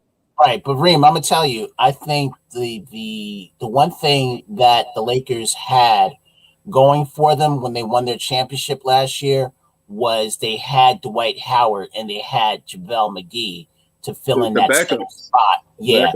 Now you don't who they have Gasol, right? They have Pau Gasol. Mark Gasol. Yeah. Okay, Mark Gasol. And that's it, right? Yeah. But this is the thing. Shaq said this a long time ago. It's not the superstars that win championships, it's the others. A lot of people already know what these superstars are going to come and do. Right. They're going to come. Right. They're going to score 20, 15, whatever. LeBron going to get his, 20, 12, and 12. But it's the others that win the game because the others, most cases, got to take those shots. Yeah. Yeah. We could have been won it if, what's the kid name? Danny Green would have hit the three at the top. He was wide open. We could have been closed this game. That was the most terrible shot. Yeah, that shot was terrible. In history. At the bottom of the rim. Championship history. It was almost an air ball. Yeah, it was almost an air ball. Right. By himself. By himself. We could have been on it. But you know that pressure, that pressure. Hey, man. Hey, Danny Green gonna be the next Robert Horry. It was you. Yeah, he gonna be the next Robert Horry. Robert Horry won championships with Houston, with San Antonio, and with the Lakers. Right. Right. He on his way. Yeah, he's on his way. And that's not a bad career. That's not a bad career at all. And Robert Horry closed a couple of games, and he closed a couple for San Antonio. Yeah, man. Yeah. Yeah, absolutely. The only thing with us is that he didn't. You know which player? Uncle Freeze might know this. Which player in NBA history beat us twice in the championship with two different teams? Which player? Is it recent? It's kind of recent. Yeah, it's recent. 94, 99. Mario Ellie. Thank you. Yeah. I didn't know if you were gonna go back to the 70s. No. Mario Ellie. That is not recent. Yeah, Mario 3 decades ago. Y'all talking about recent. Hey, so I remember it because I remember Mario Ellie blowing kisses to the crowd when he knew Houston was gonna win. Yeah, I remember that. I remember he that. out there blowing kisses to the crowd, and the game ain't even over. Yeah, and the thing about Mario was he was on in the chat too. Huh? Ishmael said Mario Ellie in the chat too. Yeah. And the thing about it is he was a bench player for Houston, but was a starter for San Antonio and everything. What's up, boss? What's up, money making Mitch? Did you get the news, man? What's up, Chef? Find out you didn't want me to join. Yo, Cat, he didn't want me to come in. How long I've been in the chat to get a link? We find out.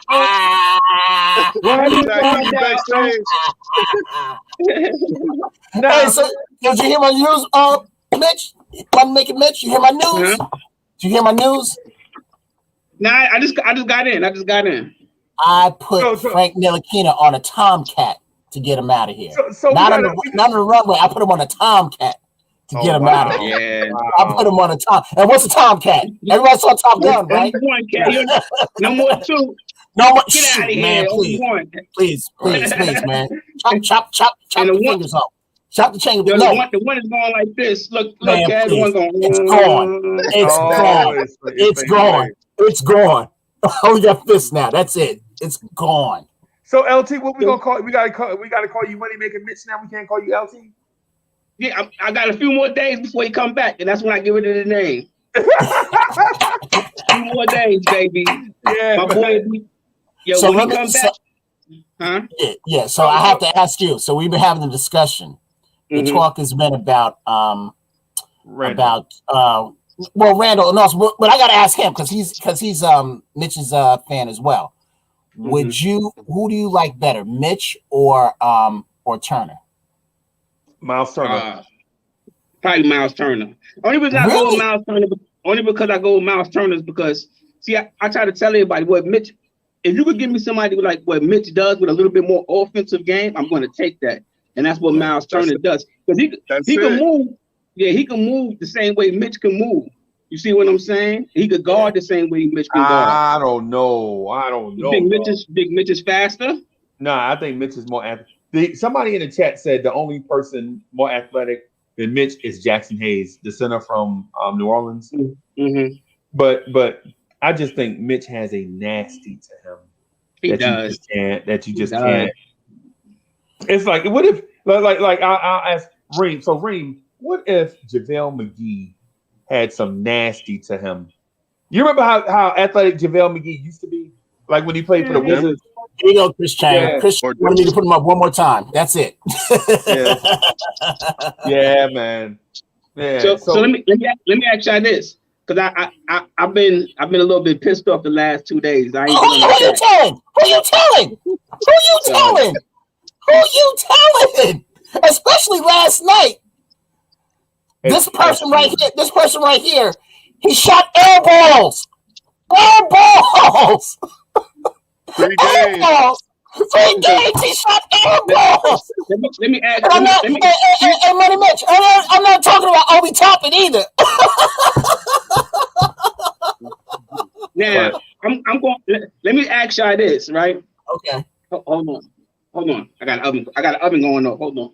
You got an oven going on. Hey, so Reem, LT is a chef too, by the way. Okay, go ahead. And Simmons. Yeah. Who got something in the oven?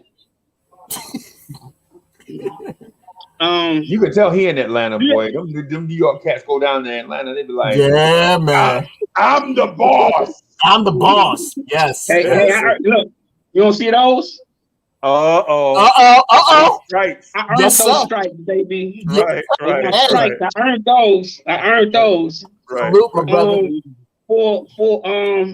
How do you feel, Freezy? It's for everybody, because I don't know what y'all guys was talking about, but this is something that's been bothering me, right? Do y'all think we choked the last 2 games? Absolutely. I think we choked. I think we choked last night. Oh, last night. I think you had to win that game. I think the game before, though, I think we were outmatched and we just gave it our best shot and came up short. Do you think Randall choked? No, not against Brooklyn. No, for that final possession. No, I just think that was a good play by Kyrie, and it was just unfortunate. It just didn't go our way. That's all. That's all. You can't win them all, man. No matter how good you are. You can't win them all, but you want to be in position to try and win them all. Right. But I want everybody to understand, like, he's our superstar, right? So I don't have anything bad to say as far as like him taking the last shot, right? He earned to be able to take the last shot. He's our all-star. He earned that right, and we have to live and die with the results, right? Right. My thing was when I say choked, he rushed. That whole possession was rushed. It was like, I got the ball and I'm going to shoot it, and that was what he's overthinking the position. The possession, I mean, right? So you get the ball, you kind of let the offense. I think we had 7 seconds or something like that against the Nets. So you kind of let the offense. He made it predictable to know what he was going to do, meaning that he overthink or he was rushing the shot. You know, they could have got a better shot than the one that he took, right? So that's not letting the possession come to you. Overthinking the possession, right? In all honesty, and call me crazy for this, but I would have rather had Quickly take that shot, because his accuracy, his chances of making it, I believe, from the 3-point shot, I think his chances are greater. Quickly was open. Yes, he was. But Quickly is also hurt, though. Quickly was hurt. Not. I'm talking about in the. I see what you're saying, Uncle. Yeah, you're right. Yeah, he was hurt going into the Brooklyn game. And he just gutted it out. I think Randall right now. Go ahead, Randall. I think Randall right now, he's learning about closing. To be honest, I think he's learning this role that he got to groom into, and we're going to see a lot more of this until it becomes positive, but we're going to see a lot more of, you know, him just learning because, like you said, it being rushed, you know what I'm I saying? wouldn't take Devin Booker for Julius Randle right now.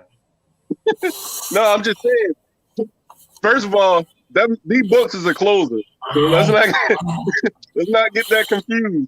But Kevin Special. I think once he get through this year, he should know more of what he needs to bring to that team, and definitely need to know how to close. Reem, Whether it's him taking the last shot or passing the ball.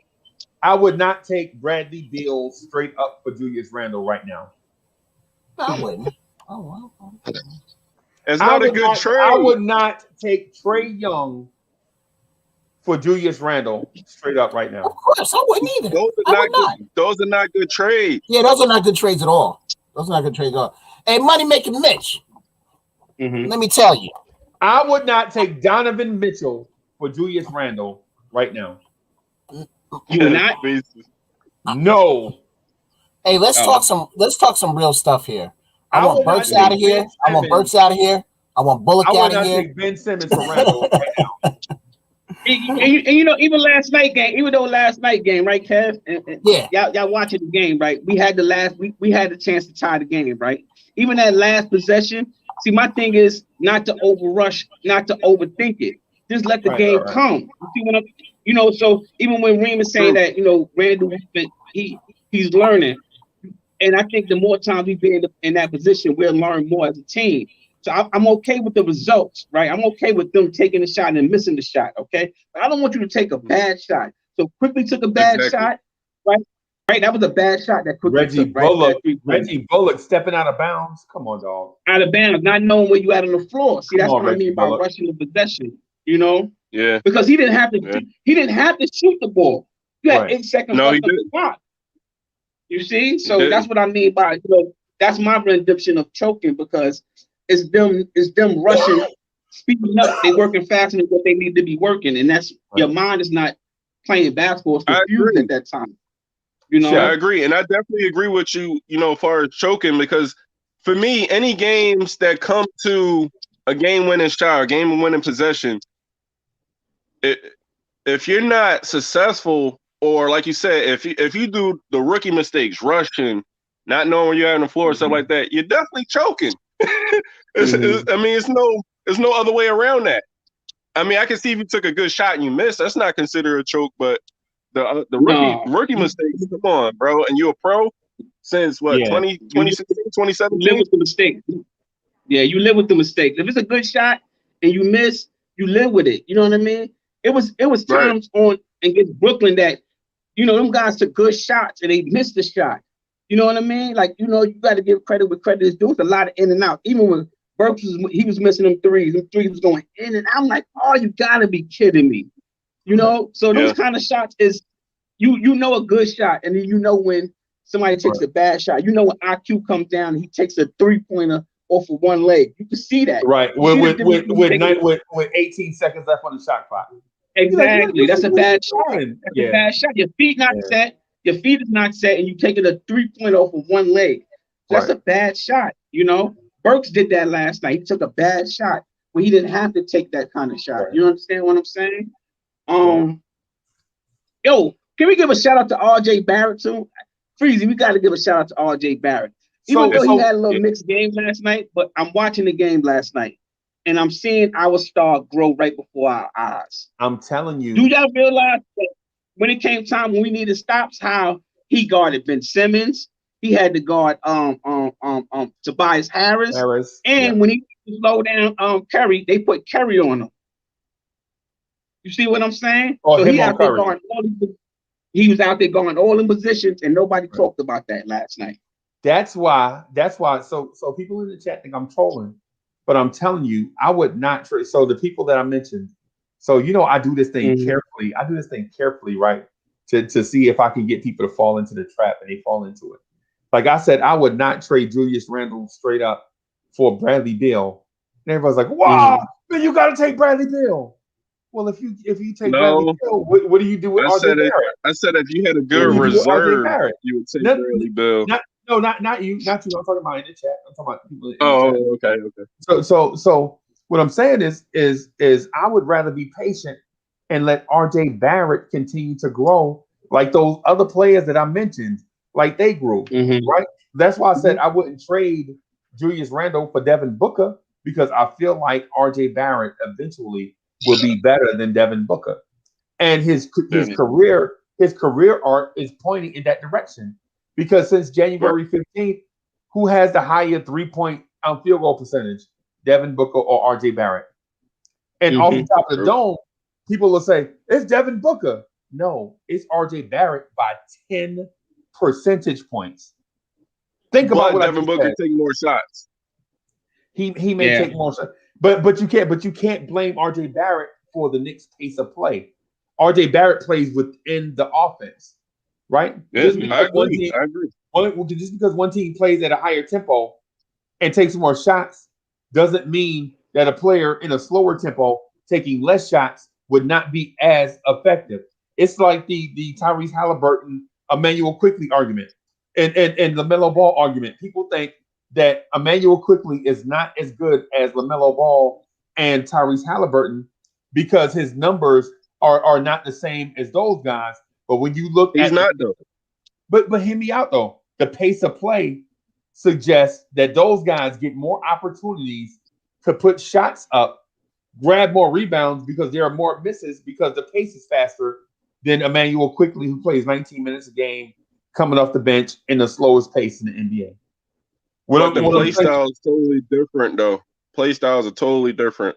If LaMelo came out and played like Quickly, he have a lot more points on the board. Right. He don't play like that. He come out and he play team oriented ball and he try to get his team involved and he take the shots that come to him. I think he let the game come to him. I think if LaMelo Ball played in the Knicks offense, he'd be 12 points a game, 4 rebounds, and 4 assists. I think if he played in y'all offense, y'all would have won the last 2 games. Who are you talking about? You say Melo. LaMelo. And we definitely missed the point guard the last 2 games, though. But even with that being said, even though we didn't have a point guard, I mean, I was really impressed with our team, man. Our team is on the come up, baby. They're on the come up big time, baby. Here's the problem I'm having. There's a guy that's on our team that's been here for 4 years. Who's been airballing his shots. Where is Chuck at, man? Because Chuck touched on something yesterday, and that's what we not really going into until like now. Chef, that's why I discriminate against light-skinned jokers. Because light-skinned jokers just stick together. You know what I'm saying? Hey, he said like he's not light-skinned. He's lighter than me. They just stick together. They just be like, I don't know what he's saying, but it sure sounds good to me. I'm messing with Chuck, man. Chuck is the there's optimism. There's optimism. Okay, go ahead, Reem.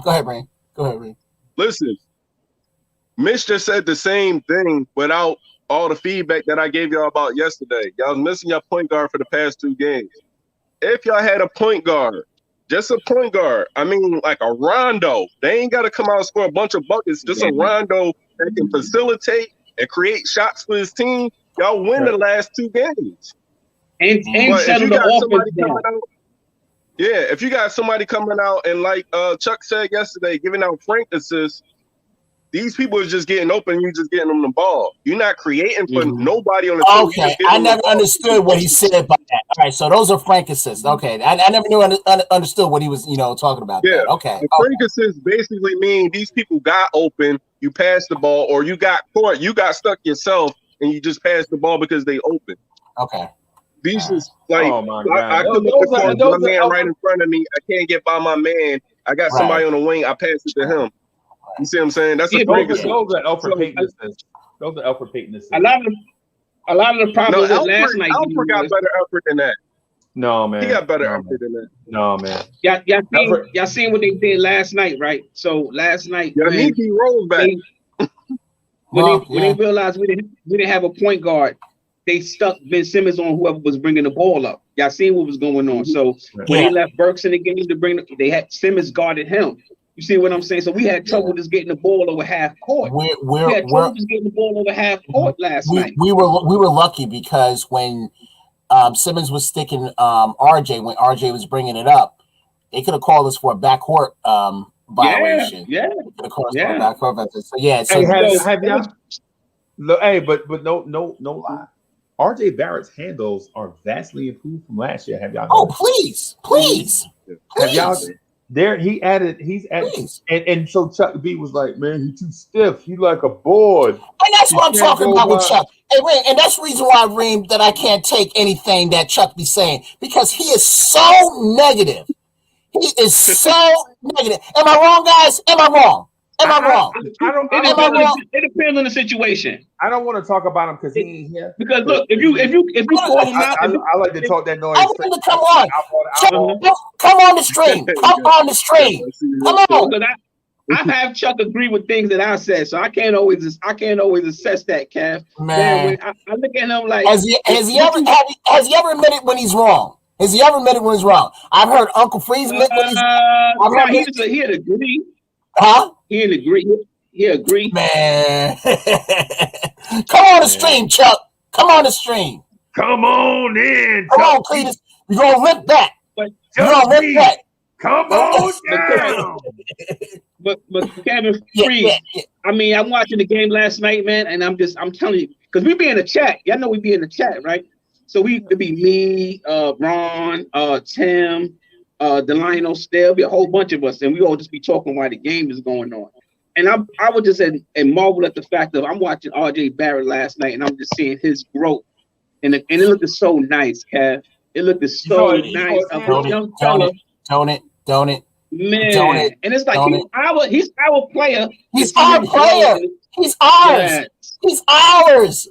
He's ours. So because his playmaking is even coming along slowly. He's ours. You know, he's ours. He is ours. You see him saying. You see him dribble the double team, and kick the ball out to the corner. That's learning. It's not forcing. He's ours. He's ours. That's all you can say is he's ours. Finally. Yeah, it's nice to watch. But here's another thing I'm gonna put on your minds. And we talked about this last night. Of the team. Yes. But listen, let me Kev. Go ahead, Freeze. Go ahead. What I was trying to say to y'all, man, is this. Julius Randle, what you see is the very tip of the iceberg. When I alluded to who Julius Randle's coaches were, and I ain't trying to beat a dead horse, but you're talking about a dude named Luke Walton. Luke, I'm your father. And Luke Walton, right? Alvin Gentry. What's the dude with the hot wife? The dude that coaches. Oh, that clown. and Mike Miller. Hey, Reem, no lie. The Knicks are down by 2 with 30 seconds left to go in the game, right? And this dude, the dude with the hot wife, draws up a play on the whiteboard, right? But the camera, the MSG camera, gets a shot at the whiteboard, and guess what's on the whiteboard?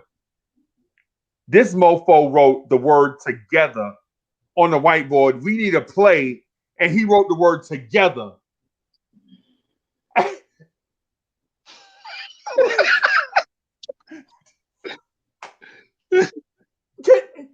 Oh my God. And you know what? And me and 6 million other people would not have believed that story if somebody had told it. But since there's video evidence of it, we Knicks fans were like, oh, how do you respond to that? We need a bucket, and this dude write the word together on the whiteboard.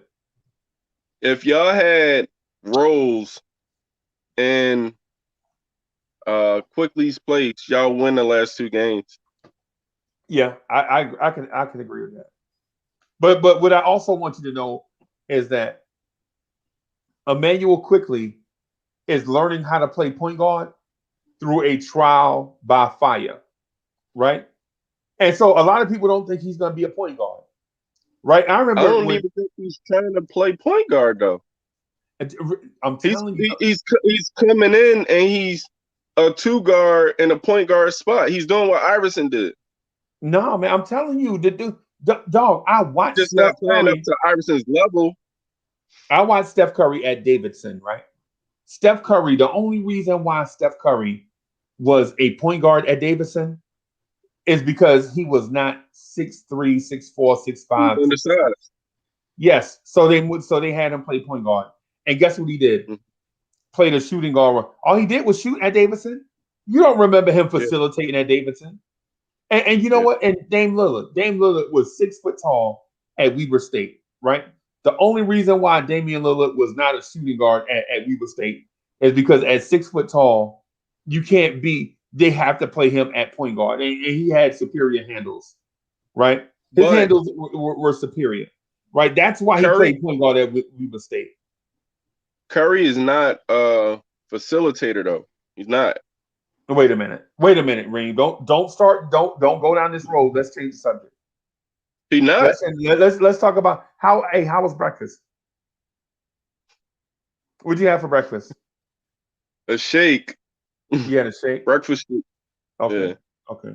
Good. How was dinner last night? He's not a facilitator. Reem, we can't have this conversation because y'all sound like hypocrites. Let's talk about something else. Have you played 2K21 yet? You played 2K21 yet? Yeah, I play it every day.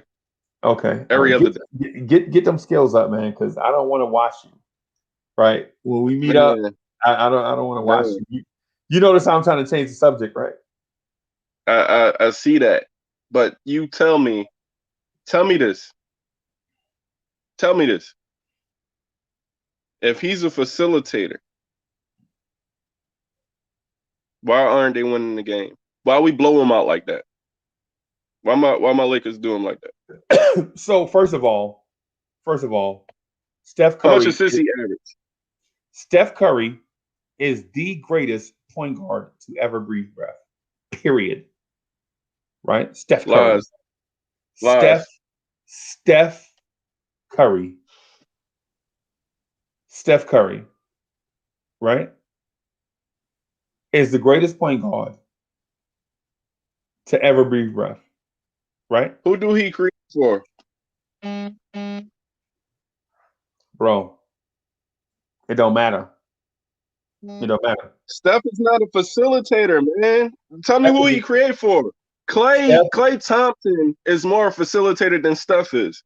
No, Draymond Green may be more of a facilitator. Or equal to, or in his prime. No. Steph Curry is the greatest point guard to ever breathe breath. Period. How? Steph Curry is the only point guard. Let's see how many assists he average. So Steph Curry is the only point guard in NBA history to win unanimous MVP. You know how I know that? Because he's the only player, period, in NBA history to win unanimous MVP. Right? So you throw out a random. Who's your favorite teams? The Lakers. Like what point guard on the Lakers? Just name a random.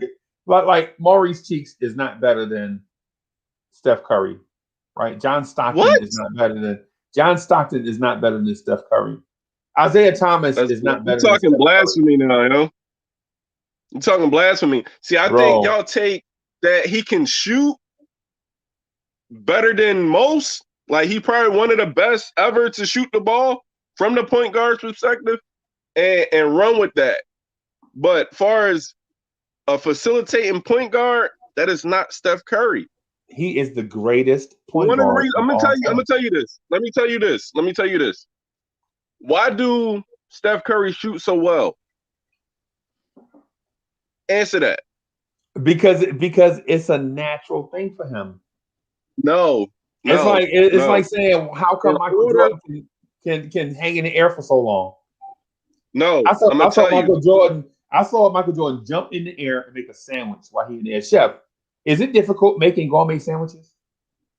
Nope. I'm gonna tell you this for chefs, right? But for me, it would be. And I want to hear the chat. Make a gourmet sandwich. But Reed, listen. I want to hear. I want to hear the chat as well. Hold on. Let me ask the chat a question. Do y'all think Chef Curry is a facilitator, and then secondly, I know somebody in the chat going to answer this perfectly. Why do Steph Curry shoot so well?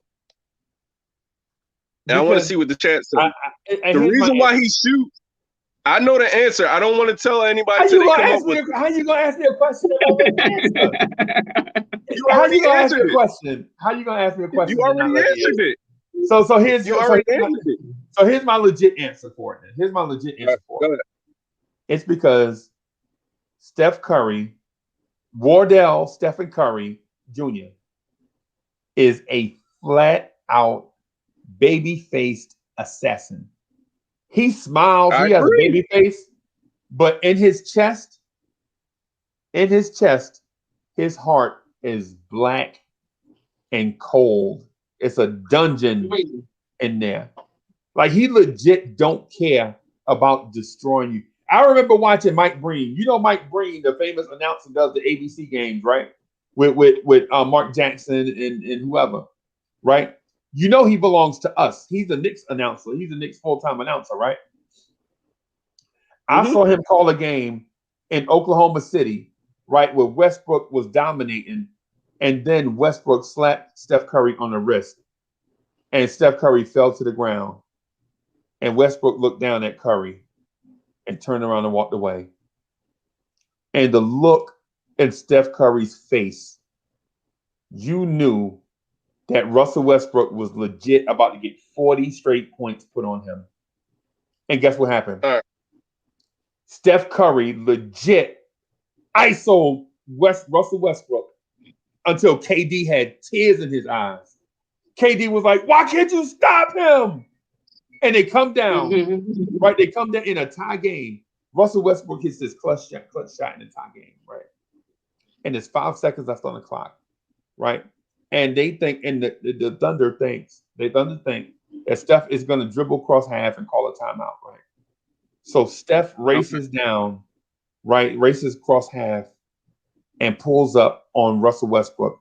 And Westbrook looks like shocked, like, what are you about to? And Mike Breen is like, Steph Curry for 3. Bang! Bang! Okay. Bang! You know why? You know why he said that? Because Steph Curry is a flat out stone cold assassin. Right? Okay. Michael Jordan wouldn't have done that. They would have called the play to the Mike would have legit hit the game winner in that situation coming out of the timeout, right? But Steph Curry was like, no, I don't need no coaching. I don't even need the timeout. All I need for this dude is to give me an eyelash worth of space, and we're gonna be on the bus partying. So let me say this. Let me ask Mitch before I move on. Is Steph a facilitator to you? Yes. Yeah. Okay. And why do he shoot so well? Because he can. Why does he shoot so well? Yeah. Practice. Okay. That's practice. Your rhythm and your practice. That's how you shoot so well. IQJ was good. Now, let me put this on y'all minds. Steph, to me, is not a facilitator. He's a playmaker. He's more of a playmaker, but he's not really a facilitator. The reason why I say that, you say because you have a point guard bias. Who's your favorite team? No. Whoever the best point guard in your franchise history, you're gonna say that he's not like that guy, so he's not good. No, I'm not comparing him to Magic. For you me, you could compare him. You could compare him to other. You can compare him to other facilitators in the league. You were gonna compare him to Tragic Johnson. No, and it's not tragic. So this is the thing. Steph Curry shoots so well because he likes to avoid contact. He can't attack the basket at a level like Allen Iverson, who was another undersized guard. He can't attack the basket like Kyrie Irving, who's the same size as him, probably a little heavier.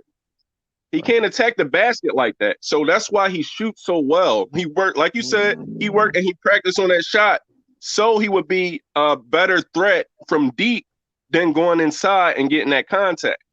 Another thing, why I say he's not a facilitator. When he's on the court with Klay Thompson, he's a whole different player. Yes, this year he averaged six assists. Most other years he averaged 4. 4 assists. That's not a facilitator. CP3 is a facilitator. We could say LeBron is a facilitator. We could say we could say Harden has facilitating capabilities. We could say what are we saying? So what are we saying here? John Wall is a facilitator. Right, but you naming dudes that not only have not won championships, they have never even been to the finals. Why are we even comparing that? LeBron facilitate better than he do. Y'all got my son. He's gonna take my spot for a minute. Okay. Say what's up to everybody. What's going on, y'all? Yo, that hat is fire, dog. That hat is fire. Paper planes. Yeah. But yeah, Ben Simmons facilitate better than he do. The thing is, when y'all say to the finals. The thing is, when y'all say Kyle Lowry, since you want to throw championships and finals, I mean that's just nitpicking, to be honest. But if you want to pull that card, Kyle Lowry, LeBron James, Kyrie Irving. Okay. You still want to nitpick? Yeah, no. I see where you're going with that. So facilitator. This is the thing. A facilitator creates for his team. He creates for his team somewhat, but for the most part, and I'm a Steph Curry fan too. There's no knock to Steph Curry. I'm not a hater. Steph Curry creates for Steph Curry. Klay Thompson creates for Steph Curry. Draymond Green creates for Steph Curry. That team is organized to create for Steph Curry. Most of the games that they lose, Steph Curry is off. But Steph Curry is not a facilitator. He know how to play point guard. He know how to facilitate. So but what he's are you not saying? a facilitator. So what are you saying? He's not a facilitator. No, I'm saying he's not a facilitator. So you're that saying was my argument. So you're saying a non-facilitator can't play point guard? No, that's not what I said. No, I'm asking a question. I said, and I answered it. I said that's not what I said. Okay, wait a minute. So now Steph Curry can't play point guard because he's not a facilitator? That's not what I said. That's not what I said. I'm asking you the question. Okay, so let me answer it.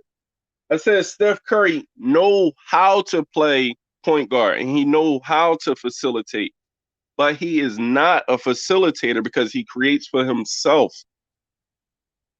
Right. What do you see Steph Curry do? He run around. He pass the ball, he get it back off a pick, or he wrap around a pick. That's all he do all game. If somebody closes or something, then he'll make the pass. That's not facilitating. Right. That's playing good ball. That's not facilitating. You're not creating for your team. Right. What CP3 do? He come down, hey, you go over here, you go over there. I'm sorry. I'm sorry. I answered the question. I misinterpreted the question. You asked me what what does CP3 do? And so I answered by saying lose in the playoffs. But I thought you meant like on a regular basis. You mean in terms of just offense? Yeah. I guess he facilitates.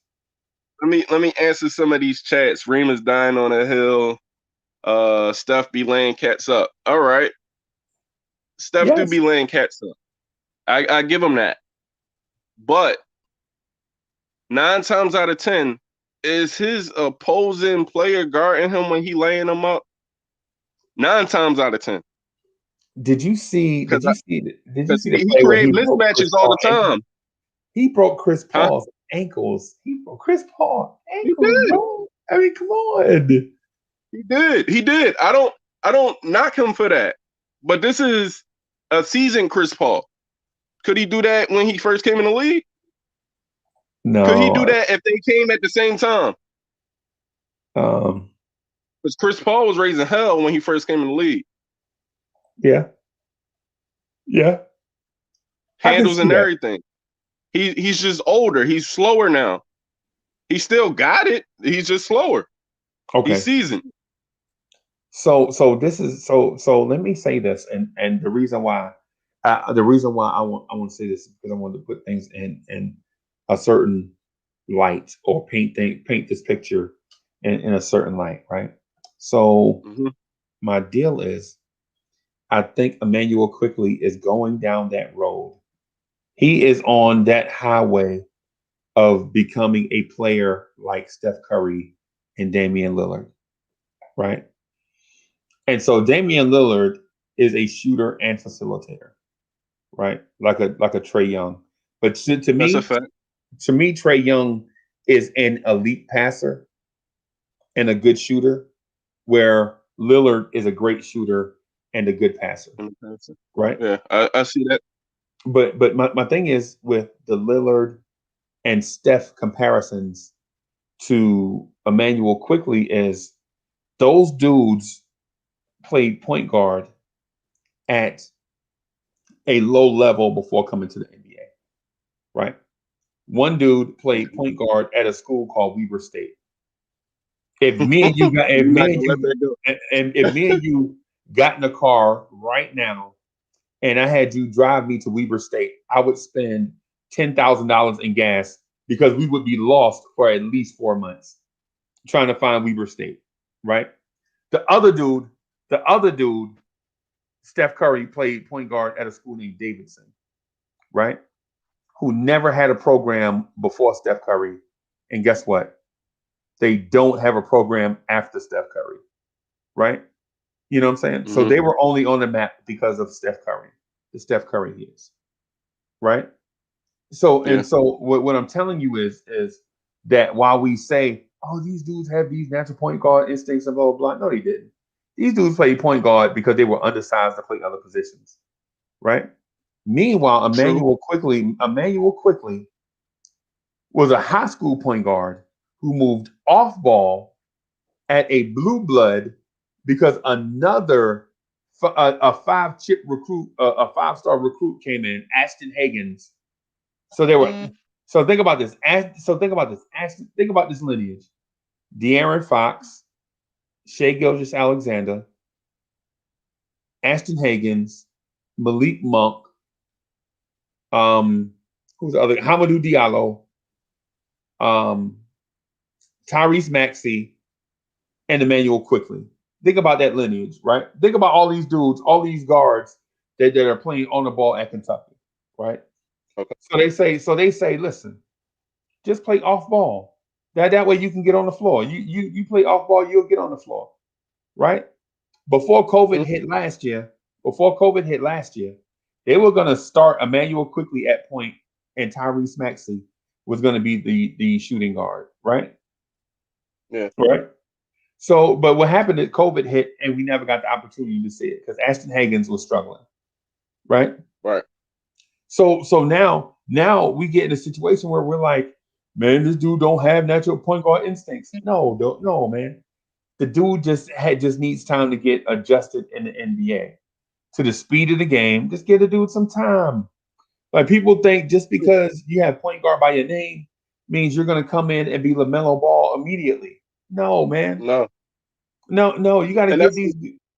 Oh, go ahead.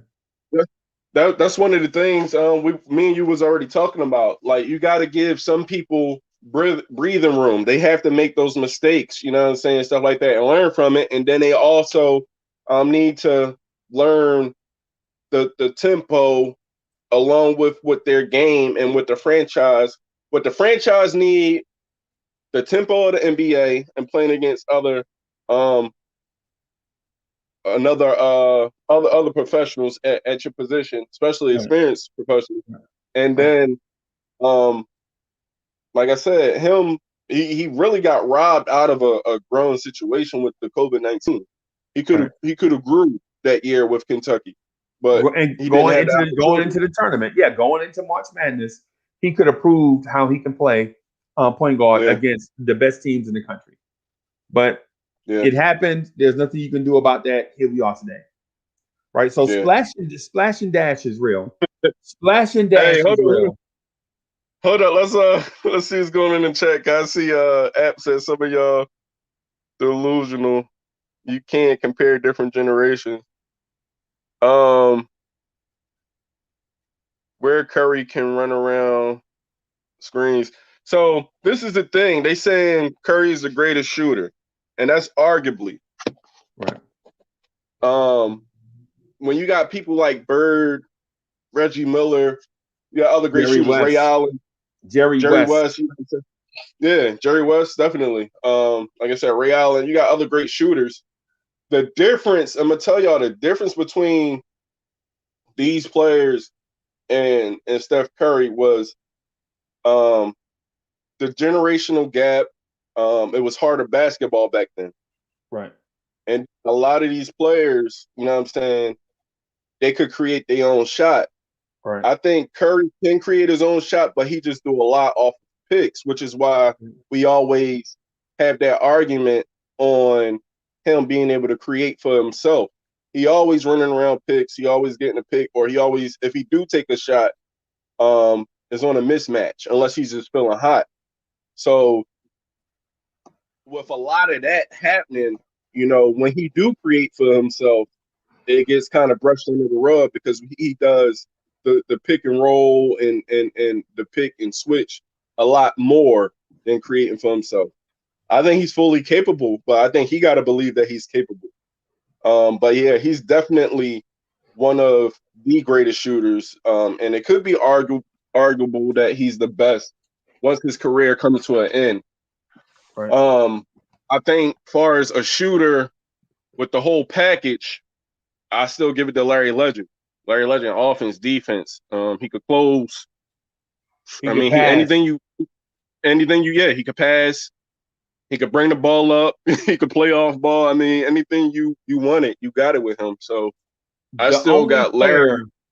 The only player that I legit was afraid of getting hot in all the years I've been watching basketball since like 19 that I could remember watching basketball since like 1975, maybe.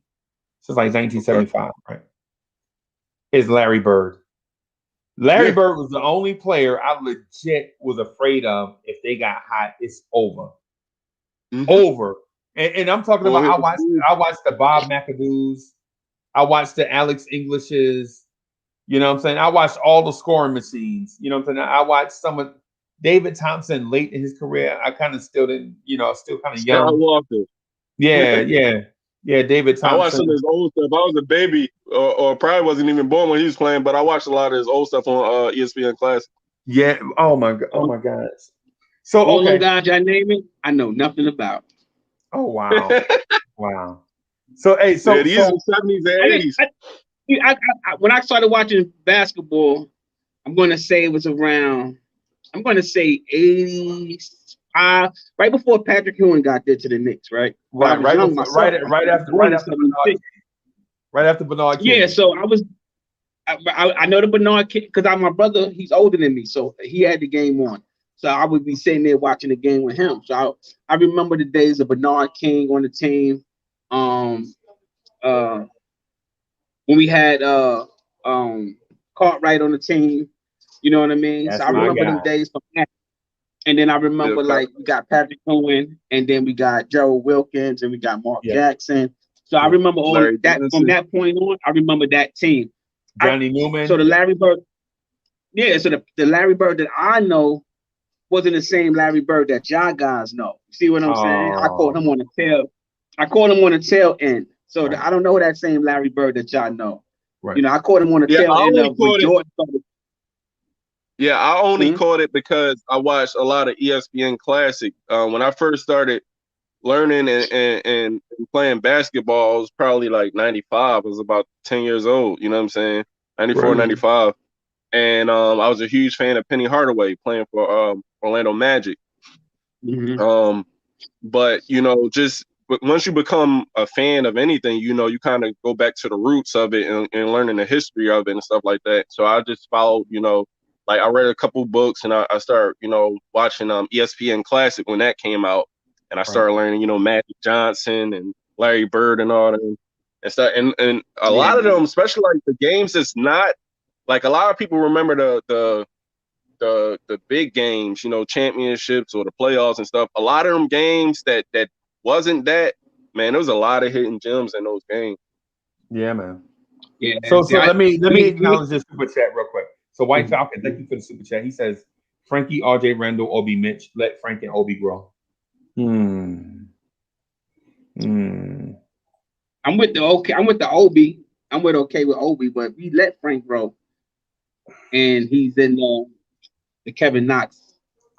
They're in a cubicle together. You want to say them two guys in a cubicle together. He's in there. He's in there. As much as we love him for his defense, man, Frank, we could have needed we needed just one shot the other night. Just one. Right. One. Right. So change the difference of that game. So I'm telling the Knicks fans, man, listen.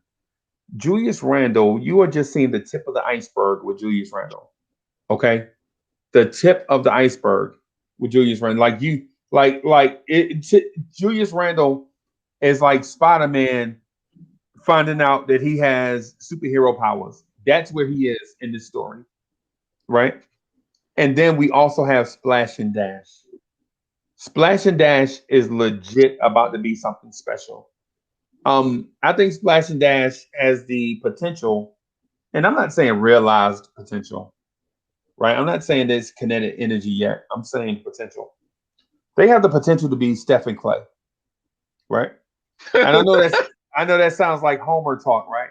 But not in the sense of Emmanuel Quickly will be not that Emmanuel Quickly will be Steph Curry. I'm talking about that type of prototype, like a 6'3" guard and a 6'7" guard in the same backcourt. Both can shoot. One can become an elite defender. The other one has the potential to be 50, 40, 90, is what I'm saying. Yeah, I know what you're saying, prototype, but you got to choose a different one. Like, okay, here's another one. Terry Porter and Clyde. Just Curry. When you bring up Curry, everybody think like elite shooting. You know what I'm saying? Automatic, elite shooter, best shooter. Because a lot of people compare whatchamacallit to him now, and he's close. Trae Young, but to shoot like Curry is like on a high scale. All right. Right. Man, Curry's in comparison though. A lot of people don't compare these two. Curry game is sort of like Mahmoud Abdul-Rauf. A lot of people don't compare them. They play just alike. Yeah. Curry shoot more threes, but they play just alike. Play style. I don't know if y'all touched on it yet, but Freezy, what's your thoughts on Burks and Bullock? Because it's, man, even when we combine them two guys and make them one player, it's still not enough. Don't seem like we get enough from that position. I just feel like we're supposed to be getting more from that position. I feel like when the game is on the line, that small forward should be able to come alive. Well, for one, Thibodeau doesn't run a conventional small forward. He don't run a conventional small forward. I mean, think about this. Reggie Bullock at small forward is 189 pounds. Think about that. Think about what I just said, man. 189 pounds at small forward. It showed when Harris, when Tobias put him down there on that block and took him to school. But you know what? We're a team, right? So our defense supposed to have came over there and helped them out. You seen the mismatch. You seen him post up from the top of the foul line and take him all the way down to the basket. So somebody should have came over there and helped him. Nobody came to help, and he left on the island by himself, and he got cooked. Think about this. But that's because Steph Curry and Reggie Bullock are the same weight. Steph Curry, Russell Westbrook, and Reggie Bullock are the same weight. And these dudes play point guard, and Reggie Bullock plays small forward. You know what I mean? Reggie Bullock heavier than that, man. Ain't he like No. 6'7", 6'8"? No, 6'6", 189. Nah, man.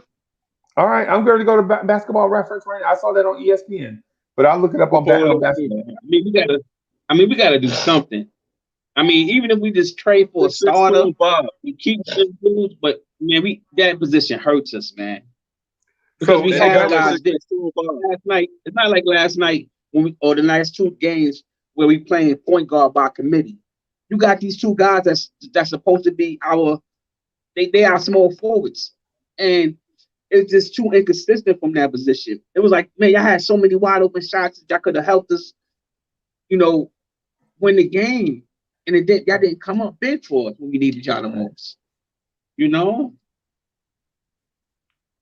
So ESPN has him listed as 6'6", 189. Yeah, I didn't just make that up. Basketball Reference got him at 6'6", 205. I'm bigger than him. Yeah. Tobias won't back me down. You won't back me down, Tobias. Right. Hey, thank you, White Falcon, for the super chat. He says the bench is Rose, quickly Knox, Ties, Noel, and trade nobody. Okay. All right. Hey, fellas, I gotta run. I'm gonna wrap up the live stream here, man. This is fun. I just want to say shout out to the virtual chat. Shout out to the video chat. Hey, Rizzo, I gotta run, man. I've been up all night last night, and then I gotta do some video editing. Hey, so Reem, I'm gonna hit you up in a few minutes, man, because me and Hoodie Cav are gonna do the pick and roll podcast. And so basically what we do is we pick a few topics and we roll with it, right? We just talk about them. You just pick out a few topics and so I'm gonna invite you to that. Basically, we're gonna try to keep it to like 30 or 40 minutes. And so we're gonna post it on the channel or whatever, just so that we can provide more content. We don't know what day yet, but we'll see. Hey, Chef, thank you for coming on, man. I appreciate you. Mm-hmm. Next anytime time I get a chance, I pop my head in anytime I got a chance. That always love, baby. Always love. Next time you gotta let the baby say something. My son? Yeah. Next time. He believe it or not, he's not even a basketball fan. Nope. Yeah, that hat was dope though. But thank y'all for coming, man. I'm gonna get out of here, man. I'm gonna let y'all rock, man. Hey, Reem, I'm gonna hit you up in a little